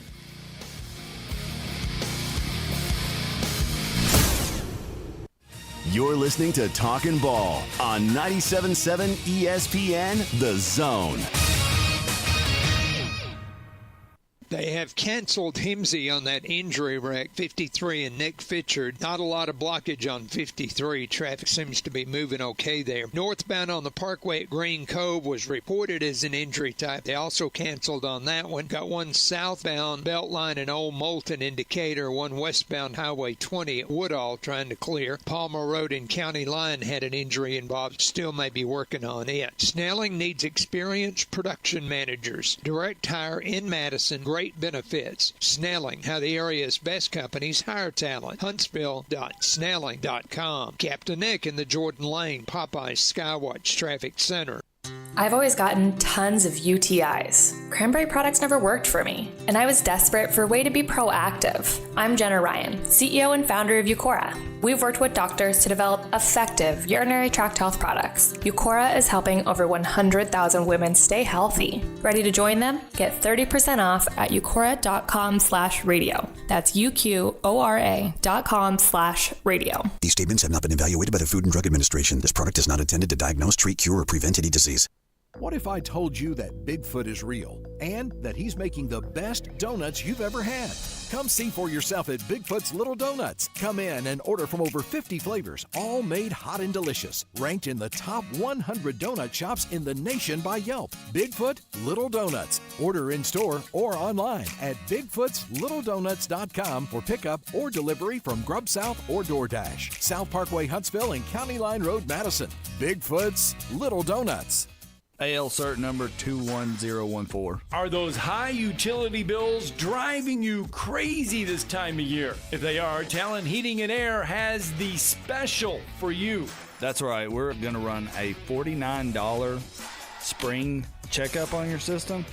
We're going to come out, we're going to check those heat kits, make sure that everything was working through the winter right, and then we're going to also make sure your Freon's good, make sure that you're ready for the summertime. How important is that to be done this time of year?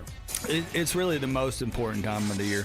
We can avoid safety concerns caused by wintertime use, and then we can also make sure that you're ready for the summertime. And to get ready for the summertime, you just got to call 256-503-4490. Or you can find them online at talenthvac.com. That's Talent Heating and Air. One more time. 256-503-4490. Talent Heating and Air. Let them save you money. Not looking or feeling your best? No energy for the things you like to do? Ready to look and feel younger? Make your appointment at Advanced Life Clinic, one of the region's foremost destinations for patients interested in looking and feeling their best. Specializing in advanced laser treatments and weight loss, male and female rejuvenation to offset the effects of aging, and more. See how Advanced Life Clinic can help you enjoy your life again. Call 256-882-6555 or log on advancedlifeclinic.com. Great food and the best live entertainment is what it's all about at the Furniture Factory Bar and Grill. Head to downtown Huntsville every Tuesday for karaoke on the only outdoor karaoke stage in North Alabama. Thursday night is the Valley's longest running and biggest bike night. Food and drink specials, giveaways, and live music on the patio. And the Furniture Factory menu is fully loaded with options from steaks to salads, plus a whole lot more. Featuring a weekday happy hour that starts at 3. 619 Meridian Street, downtown Huntsville, and online at FurnitureFactoryBarGrill.com. Welcome back to Talkin' Ball, 97.7 ESPN, The Zone. Scott Tyson, Drew DeArmond, and sorry. That was Padres-Dodgers. Padres trying to give it away in the 8th inning. Padres leading 12-9 over the Dodgers right now. Bottom of the 8th. Dodgers with runners at 2nd and 3rd. This time of year always brings up great memories because you've got great March Madness memories. And go all the way back to 1997. The BJCC provided some magic memories. How about this one? 4th seed Arizona. This is who they had on the floor. Mike Bibby, Jason Terry, Miles Simon. Knocked off number 1 Kansas with Paul Pierce, Rafe LaFrance, Jacques Vaughn, and Scott Pollard. Pretty in the good Sweet 16. Wow. The BJCC hosted the Sweet 16 that year, and Arizona got by Kansas. And went on to win the national championship in overtime against Kentucky. I believe it was Rick Pitino's last game as Wildcats head coach before he went to the Celtics, and they didn't get Tim Duncan. So that's some memories right there. That was and I believe that Arizona team was, a 4 seed? They Look were a at 4 this seed. gag job here. Good Lord. They let 2 come in. Here we go. They let 3 come in. Oh, man. It's now 12-11. Yeah. Apparently pitching is optional today. That was a great run by Lute Olson. His only national championship by the late, great Lute Olson. And you know him very well. He spent was a long the time at Iowa Iowa. Hawkeye coach, I remember the day he left to go from Iowa to Arizona. Yeah. And it left a lot of people in Iowa very upset, very melancholy, very sad. Because of what he had done. He helped build Carver Hawkeye Arena. They were playing in the field house, which still to this day was one of the greatest home court advantages. And they moved to the Carver Hawkeye. They moved there. He helped usher that era in. And there was a lot of people that were just sad when he left. Not like the way Caden Proctor left, I'll tell you that. Yeah, not napalm. That's what Scott Docterman call that. I mean, but that was a great Arizona team, no doubt about it. I love watching them play. Miles Simon was actually the Final Four MVP.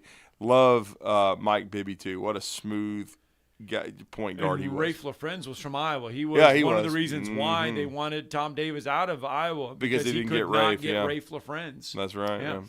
All right, let's go to Jeff from the Borough. Good morning, Jeff. Morning, Jeff. How's it going, guys? Well, are you guys angry at the 8-game schedule? Y'all want to play 9, right? Yeah, we haven't even brought that up, and I'm glad you did that. But the SEC in 2025 will stay 8 games. Everybody knew that on the schedule, and what it's going to be is it's just going to be a reversal of 2024's schedule. So Georgia will host Alabama in 2025. Texas and Ole Miss and Kentucky, the 4 away games. The format means Texas will host Texas A&M. Oklahoma will travel to Tennessee. Ole Miss will go to Oklahoma. So if you were hosting this year, the following year in 25, you're going to go on the road. Yeah, and they're going to have Florida State at FSU too, Bama on 25. It's going to be a really difficult schedule. Yeah, well, I know. I can't wait for that. I know it's exciting. So I don't know what the deal is. I guess will Clemson and Florida State be joining next? I know Clemson too, the ACC, where they want the whole conference or. I don't think so. I think that they should have known when they got in that it's not a football league. I don't know what their problem is, and I think it's some kind of a a guy wrote up here about he's a SEC guy, and he was right about different stuff, NCAA tournament, right about Barnes talking about how he thinks he can take him to the Final Four this year, and talking about his being at places he's coached. He says he's coached the 4 schools. He's coached at 3 of them, basically don't care about basketball. Mm-hmm. He basically had his NCAA tournament record, which is 27 and 26, which is not. It's like he said, it's not the level of Calipari or Izzo or people like that, Pearl or people like that. And was talking about how how he basically is a reliable coach or consistent or whatever, and Tennessee pays him at an elite level that he's not. That he's basically not. So that's basically his comment. So we'll see about Tennessee. I know one guy on ESPN takes Tennessee and Kentucky's going to play in a national semifinal. If that happens, the world. That's what Bandy's got. That have a hell will freeze over if that happens like that right now. Well, Bandy's got really hell freezing over. He's got Alabama, Auburn, Kentucky, and Tennessee all in the Final Four, Jeff. I don't. Who does? My producer. Our producer. Yeah, wow. Well, he's got rocks for brains. You don't know nothing about it. He's got rocks. No, I didn't say that, Bandy. Yeah, no, I didn't even say that. I'm hoping. I'm trying to will it into existence. I guess Alabama and Tennessee's going to play for a national championship. That's not what I picked. That's what he thinks. He thinks they're going to play just like football. No, he's got Auburn winning it, Jeff, not Alabama. Oh, Auburn. Okay, well, maybe Auburn and Alabama play. He got Auburn and Tennessee. Our national championship. Well, whatever. I mean, that's a dream world. That's what I was asking. He can live in his dream world for a while and think it's football, but it's not. So y'all have a good one, guys. Enjoy the show. Thank you, Jeff. Yeah, rocks for brains. I was just making sure that nobody said I said that. Rocks for brains. Let's get a break in. Roger Hoover's pretty smart. Me. He'll join it. You should feel honored. Well, Jeff I threw you in there. You should feel honored. Jeff from the Borough has insulted you. Well, he wanted to know who did it. I said, well, it's Bandy. You now have a stamp of approval from Jeff from the Borough. Let's get a break in. More Talking Ball when we return.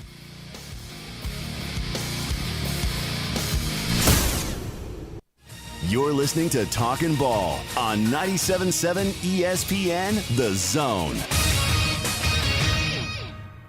From the Fox 54 Weather Center, I'm Chief Meteorologist Jordan Dressman. More cloud cover this afternoon, but it is still going to be a relatively warm day. Temperatures climbing into the upper 60s and lower 70s. We're dropping into the low 50s as we head into the overnight. Maybe an isolated shower as we head into the overnight, but the better opportunity for rain is going to come to the Tennessee Valley as we head into Friday morning and then especially through Friday afternoon. We're going to be talking about scattered showers through a good chunk of Friday afternoon, even as we head into Friday evening. Still on Friday, temperatures climbing into the lower 60s. I'm Chief Meteorologist Jordan Dressman on your home for ESPN Radio, 97.7 ESPN The Zone. They canceled Himsey on that wreck, 53, and Nick Fitchard. Not much blockage on 53. Traffic's moving okay. Northbound on the Parkway at Green Cove turned out to be a no injury. Got a couple indicator that are clearing, 20 in Woodall and Beltline and Old Moulton. Do you know who to call when you need a heart doctor? You could write this name down now so you have it in the future. Dr. Randall Burns is at Huntsville Heart Specialist on Bob Wallace, where they have the expertise to care for all matters of the heart. Captain Nick in the Jordan Lane Popeyes Skywatch Traffic Center. The company is Eagle Masonry and Insulation, but did you know they're also Eagle Landscaping and Dirt Work? Eagle can take care of all your landscaping needs, including irrigation, sod work, and planting, both plants and trees. On the dirt work side, Eagle can grade and build your pads, haul dirt in or out, and even do erosion control. Philip Love and his team can do it all for you. The website is the same, insulatewitheagle.com, as is the phone number, 256-755-1556. Give them a call and see what Eagle can do for you. Eagle saves you time. Eagle saves you money. Are you tired of chasing a roofing contractor to show up on time, or even show up at all? I'm Sam Fleming with Fleming Roofing and Restoration. Our motto at Fleming Roofing is we show up. Our goal at Fleming Roofing is to provide the reliable customer service that you deserve, and we have the resources to meet all of your roofing needs: residential, commercial, industrial, replacement, or repairs. We are manufacturer certified for roof coatings, single-ply membranes, and asphalt shingles. Whenever you need a roofing professional you can count on, call Fleming Roofing and Restoration. We are committed to finding the solution that meets your needs. We don't have quotas or heavy-handed sales tactics. Fleming Roofing, we have expert experience. We show up. Free estimates, residential, commercial, industrial, replacement, or repairs. Check us out at FlemingHSV.com. FlemingHSV.com. When you need a quick response, it's Fleming Roofing and Restoration. We show up. You've got to experience Toyotathon at Bill Penny Toyota. They've got the selection with over 700 new Toyotas to choose from. And they've got the extras with Bill Penny perks and a 10-year unlimited warranty. So get on over to Bill Penny Toyota today and experience Toyotathon. Bill Penny Toyota in Huntsville and online at BillPennyToyota.com. Bill Penny's Toyota 10-year unlimited warranty is valid through the 10th year of ownership. Valid on new vehicles only. See dealer for details. From heirloom diamonds to contemporary jewels, Loring & Company is the place to find something truly special. Whether shopping for a diamond ring for that once-in-a-lifetime occasion or marking a milestone birthday or personal achievement with a Rolex watch, you'll find just the thing in our edit of the world's most sought-after brands, including David Yurman, Roberto Coin, Marco Bicego, and Fopay. Expect a treasure trove of the world's most unique, even breathtaking earrings, rings, necklaces, and bracelets, making choosing just one piece a challenge in itself. Loring & Company Jewelers on Airport Road. The kitchen is the heart of any home. It's where the family gathers. It's where kids discover old recipes and make them their own. Just starting out or just now getting started on the dream kitchen you've always wanted? I'm Chris Haygood, and from all of us here at Bob Wallace Appliance to the home builders and the homeowners of the Huntsville area, a heartfelt thank you for buying local. We're in Huntsville, Florence, and Coleman, and online at bobwallaceappliance.com. Welcome back. Talking Ball 97.7 ESPN, the Zone. Scott Tyson, Drew DeArmond. Welcome back in 8:34 on a Thursday morning. And yes, the men's tournament gets started in earnest today. Now, it has gone on for 2 days already. You look at Tuesday and Wednesday, your first four matchups.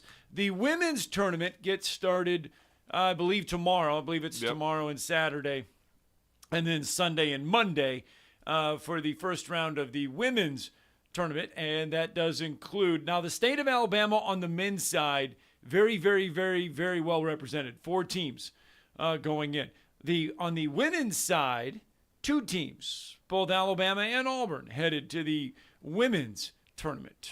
Yes, they are. And Christy Curry has completely rebuilt, and that should not be understated in her 11th season, what she's done at the University of Alabama. It was a complete rebuild. I mean, I know they reached the Final Four in 1994. The only Alabama team, men's or women's, to ever do that. Lost to a heartbreaker to Louisiana Tech when Nisa Johnson suffered a cut at halftime on her hand, and she wasn't the player that she had been all season. But it's just it was a remarkable run then. But since she arrived to the University of Alabama in 2013-14, she has rebuilt this program. And now they have become a regular participant. This is her third in the last 4 years appearance in the NCAA tournament. And we know about 3 years ago she won a first-round game against North Carolina. They didn't win the first-round matchup last year, but they've got a very interesting one against Florida State in an 8-9 game over in Austin, Texas. And a coach she's very familiar with should they win, Vic Schaefer, who's rebuilt the Texas program, and not really rebuilt it, but just I guess I would just say Texas has always been good, but they haven't been a national factor for a while. But he got Mississippi State and took that program to heights never seen, back-to-back national championship games. Now he has basically rebooted the Texas program. But this is a great opportunity for Alabama. They're 23-9. It's really, I think, been her best team. They finished in the top 4 in the SEC, had a double bye in the tournament, and we're going to talk about that and more with the voice of the Alabama women's basketball program, Roger Hoover. And we'll talk some baseball, too, as he is now taking over for Chris Stewart as the voice of Alabama baseball with Lee Tracy, and that's Roger Hoover. Roger, you're with Drew and Scott. Good morning. Hey, good morning, guys. How are you all? We're good. I know you go over there in Austin, Texas with the ladies. A big opportunity for this women's basketball team, Roger. This has been if you followed this program, and I have since I was growing up, and Rick Moody I had a special place in my heart because he coached at Guntersville High School. My cousins are from there. I have a lot of family there. It's where my parents retired to. So I watched his career there. And then what he did for Alabama women's basketball was unprecedented. But the program fell on some hard times. But Christy Curry has rebuilt it. And, Greg Byrne's shown a lot of patience with that program, and it's paid off. And it's been a really, really good year for the women's basketball program so far. Yeah, I think you hit it perfectly, Drew. When you said a moment ago, this is her best team. I really think it is. I know that the group a couple years ago did something special in 2021 during the pandemic in San Antonio with that NCAA tournament appearance, the first one in over 20 years for the Crimson Tide. Like you mentioned, the win against North Carolina was certainly good to see. But, what I love the most about this year is there was just no drama around this team. You knew Alabama was good, even they had a great close to the season, winning the final 3 games, whereas last year, a very talented team as well. It was in a similar spot, lost the final 3 games of the regular season, then lost in the SEC tournament, then quickly lost in the NCAA tournament, and the year just kind of ended the way not the way anyone wanted, with 5 straight losses. This group seems much different.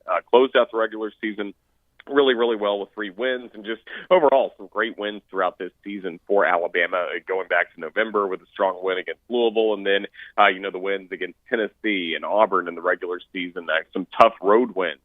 It's really been impressive to see what this group has done. So even with the loss to Tennessee in the SEC tournament quarterfinals, I think there's still really good spirit around this team as they get ready for the NCAA tournament. They are going to be without one of their best players, Timmons, who was out with a ACL injury, but kind of stepping in her spot is somebody that started some games before and even played 7 minutes in the NCAA tournament last year against Baylor, and that's Carly Weathers out of Loretto, Tennessee, who has been just a completely different player in terms of her defensive intensity, and she's still got a really good 3-point shot. So, again, the group is in really good spirits, making the trip yesterday out here to Austin, Texas, and can't wait to see what unfolds tomorrow against Florida State. Yeah, and you look at SEC women's basketball. We talk all the time about how good the basketball is on the men's side.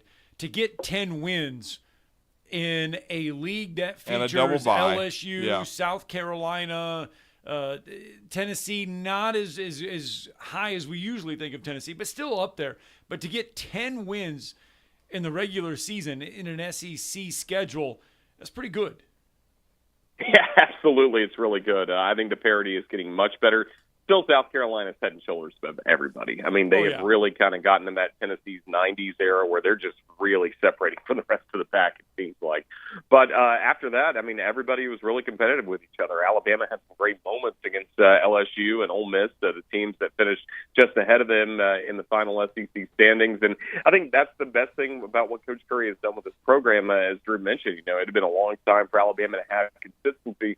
I mean, we went into Selection Sunday not worried at all about whether or not Alabama was going to get in. And you see the Crimson Tide 2 spots higher in the NCAA tournament in terms of seeding than they were a year ago. So credit to the players who have really made this one of the most special years in Alabama women's basketball history. Now you just got to keep it going. You got to find a way to beat a very good Florida State team that's going to be physical, tough on the glass, just talent all across the board. And then if you're able to move on, hopefully we do get to see Vic Schaefer and the Texas Longhorns on their home court on Sunday. It'd be a great opportunity for the Crimson Tide to try and get back to the Sweet 16.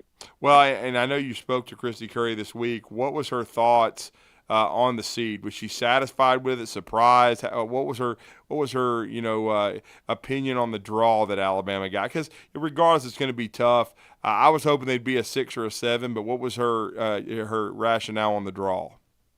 I think it was kind of landed where she expected and kind of where the national pundits like Charlie Cream, who does bracketology on the women's side, he had Alabama, I think in the last bracketology, he didn't get it perfect. He got it close. He had Alabama as a 9 seed, Florida State as an 8 seed, playing in Iowa, and that would have meant that Alabama Caitlin Clark. Essentially Caitlin Clark on Sunday. But I think we're all okay to maybe see her down the road.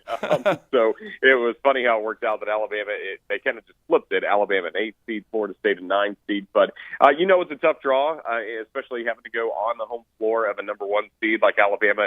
Had they won last year against Baylor, would have played a number 2 seed, UConn, at their place a year ago. So right now we're just kind of focused on the opportunity at hand, and that's the Florida State Seminoles, a team that, again, is really good. Their head coach, Brooke Wyckoff, has been battling breast cancer all throughout this season. It's one of the most inspirational stories in college basketball. So Alabama's got a really tall task ahead of it. But, again, just getting to the dance, again, staying away from the women's NIT, I think, is the biggest thing for this program. And I think it also shows, too, you mentioned Greg Byrne having patience. He was having patience in a lot of years where those women's NIT runs that Alabama would have to the round of 16, the round of 8, that really did mean something. It helped Alabama in recruiting. So I think it's a lesson for all programs to look at. You know, even if you're falling short of your goal of making the NCAA tournament, there are still ways you can improve your program. And Christy Curry did that with the women's NIT. So don't mean to disparage it too much.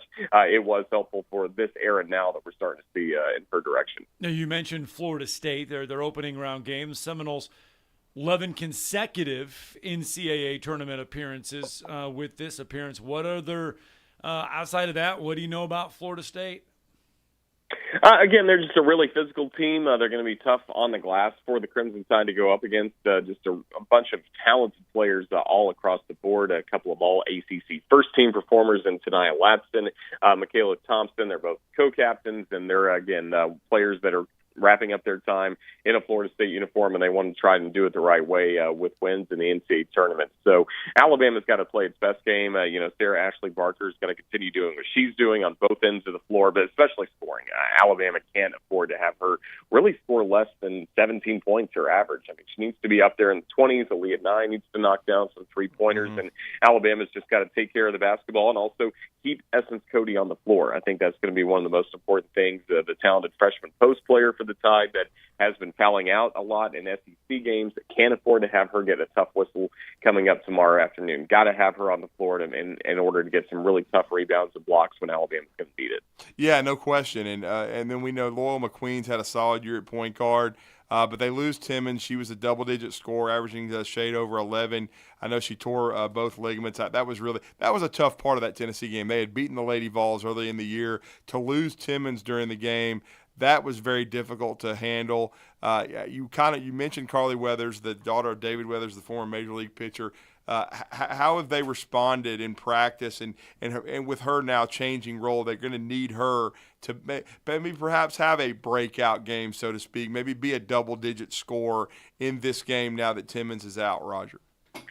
Yeah, they are going to look for her more on the offensive end because she really has been coming off the bench and been providing a lot of defense. And, that was the thing last year as she was kind of making the transition to college basketball. She was kind of shooter only, it seemed like, in her time on the floor. Her defense is what kept her off the floor.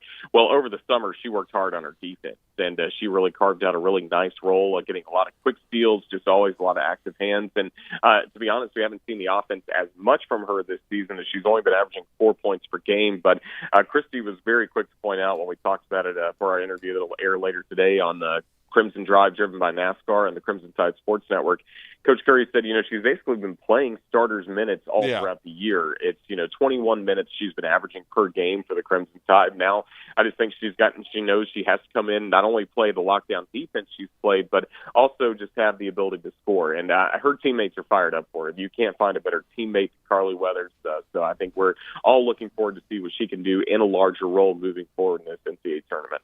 Yeah, no question about it. We're definitely looking forward to it, but I'd be remiss if we didn't talk a little baseball. You saw some history the other night as Alabama went to Alabama State and got a very impressive 15-7 win to sweep that 2 games, that home against the Hornets. But what a start to the season and what a performance by T.J. McCants, the Ole Miss transfer. Some history for the Crimson Tide the other night.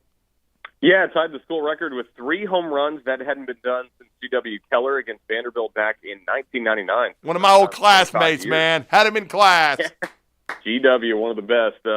So you got to do that, and then, 14 total bases. That was also good to see. That tied a mark last set by Andy Phillips, another Crimson Tide legend. There you go. Really cool performance by T.J. McCants. I think he gives all the credit to me being broadcasted just on the other side of the on-deck circle on campus there at Alabama State. All those tips I was giving him before he went to the plate really paid off, it seems like. Him and Gage Miller, who got 3 hits and a lot of runs batted in. But all kidding aside, no, that was certainly good to see. And I think for Rob Vaughn, the game against Alabama State on Tuesday was a real maturity test for this group after they had an emotional series win against Tennessee, and I think that whole weekend was great for this team. Even you fall in that first game, you lose Ben Hess on the mound on Friday. As Coach Vaughn talked about with us on the radio, first time Alabama had been bullied really in a game all season long. Then you come back and you score 6 runs in the first 3 innings against maybe one of the best pitchers in the SEC in Drew Beam of Tennessee. You win that game 6-3, emotional finish with Alton Davis II on the mound. And then the next day it was a back-and-forth contest, and you had one of the last at-bats, Gage Miller with a 3-run homer, gives you that lead in the 8th inning. You hang on to it in the 9th, and then the victory cigars. Everybody loves that after Alabama beats Tennessee.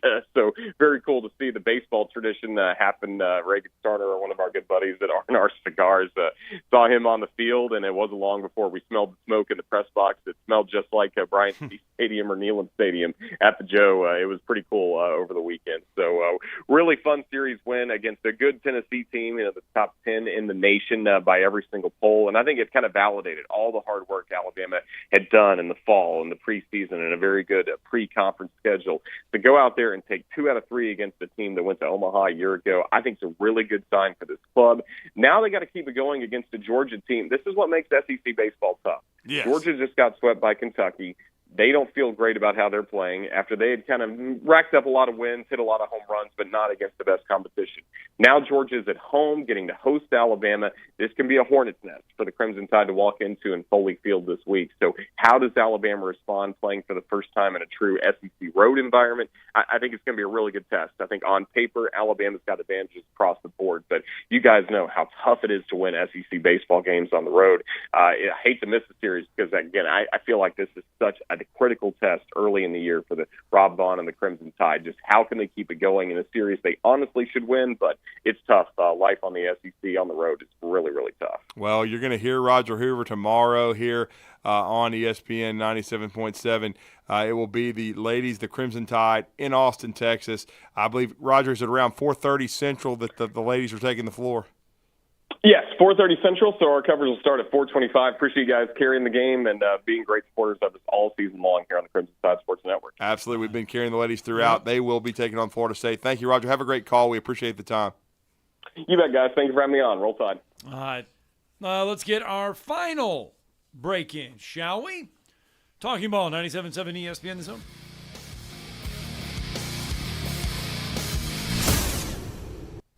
You're listening to Talkin' Ball on 97.7 ESPN The Zone. Got a couple of accidents that they're still trying to get wrapped up. Northbound on the Parkway near Green Cove turned out to be a no injury. And 53 and Nick Fitchard, they canceled Himsey on that one. Most of the blockage there is on Nick Fitchard. Everything else looks good. Traffic's beginning to thin out nicely. You be careful as you make the rest of your trip in. You get 2 pieces of the hand-breaded Juicy Tender Signature Chicken and a buttermilk biscuit for $4.99 at Popeyes. University in Jordan, 72 and Jeff, and North Parkway. Captain Nick in the Popeyes Skywatch Traffic Center. Tom Luganville here for my friends at Woody Anderson Ford. Bobby White and his team take great pride in their service department, and you can see it the moment you walk into those beautiful new service lanes. And just like a championship team, they all work together to make sure your experience is second to none, whether you drive a Ford or not. Also, check out the gold-certified pre-owned inventory at Woody Anderson Ford for great deals every day. Stop by and see them at Jordan and Sparkman or at Woody Anderson of Madison on Hughes Road, or visit WoodyAndersonFord.com. It's a beautiful day for a ball game. Here it comes, and there it goes. Fly ball, deep left field, way back. This one is up. This one is gone. Grab your peanuts and Cracker Jacks and get ready to cheer on the Tide. Called third strike, a slider lower inside corner. The Tide plays here all season long. Here's a spin. Here's Bowman's throw home. The slide, and he's safe. On your home for Alabama baseball, the Crimson Tide Sports Network from Learfield. Do you have discomfort in your legs? Varicose veins can affect not only how your legs look, but how they feel.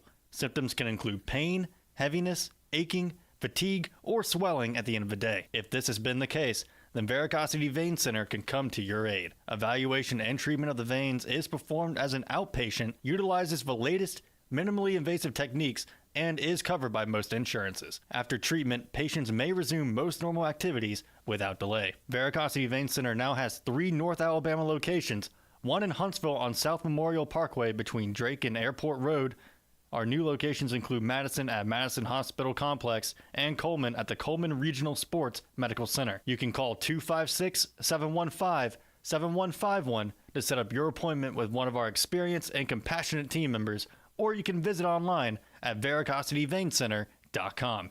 Varicosity Vein Center, Alabama's premier vein center. This segment of Talkin' Ball is brought to you by University Kia, the #1 volume Kia dealer in the state of Alabama. Located online at universitykia.com.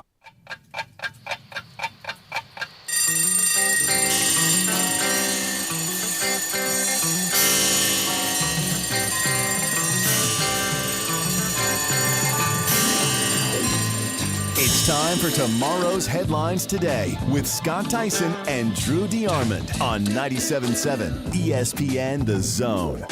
So here it is. I mentioned we'd hear more from Bucky McMillan. Here is his thoughts on playing Kansas today. You know, we prepared like everybody was playing. Doesn't change much. It doesn't change much with the plan. I mean, obviously, Kansas is going to have good players no matter who they put in the game. And, you know, we've had guys out all season and have had a great season. So I know that they wouldn't be as good as they've been without having perseverance and without having other good players that can step in there. But I do know that you know, you lose a player. You don't just lose a good player, but it can shorten your bench slightly. You know what I'm saying? And but other than that, you know, they're going to be same Kansas, be a good team and a good match. There you go. Bucky ball, baby. Let's go.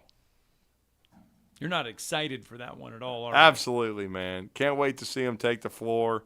I'm excited for, you know, Caleb Harrison's opportunity to join that program. But certainly, you know, big fans of Bucky and would love to see this Samford program. We had, you know, while you were gone, Dwayne Rebo on this week, Scott. We talked to him, special assistant to Bucky McMillan, and he took us through Bucky's journey and just this team. And they've grown so much. It's the best team in school history. SoCon regular season champs, SoCon tournament champs, 29-5, I believe, overall.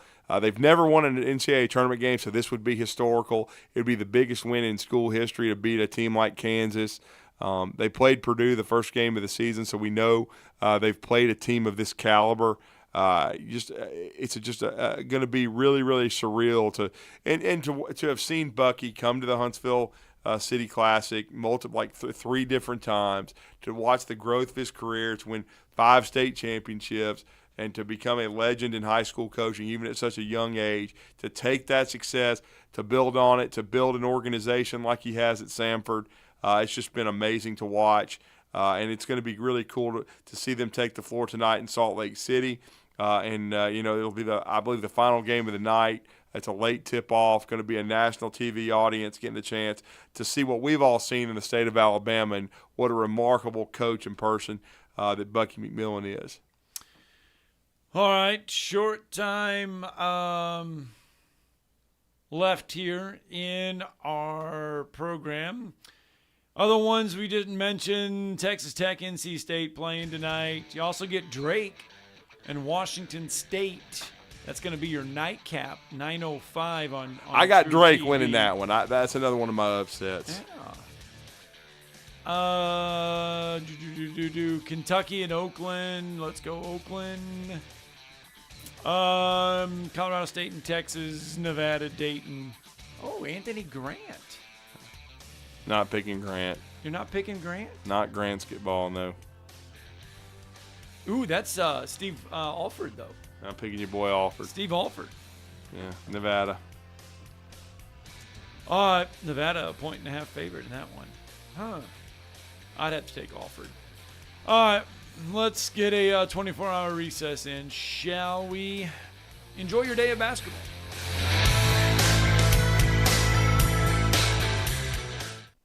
I'm attorney Gary Lackey. If you've been injured and need a lawyer right now,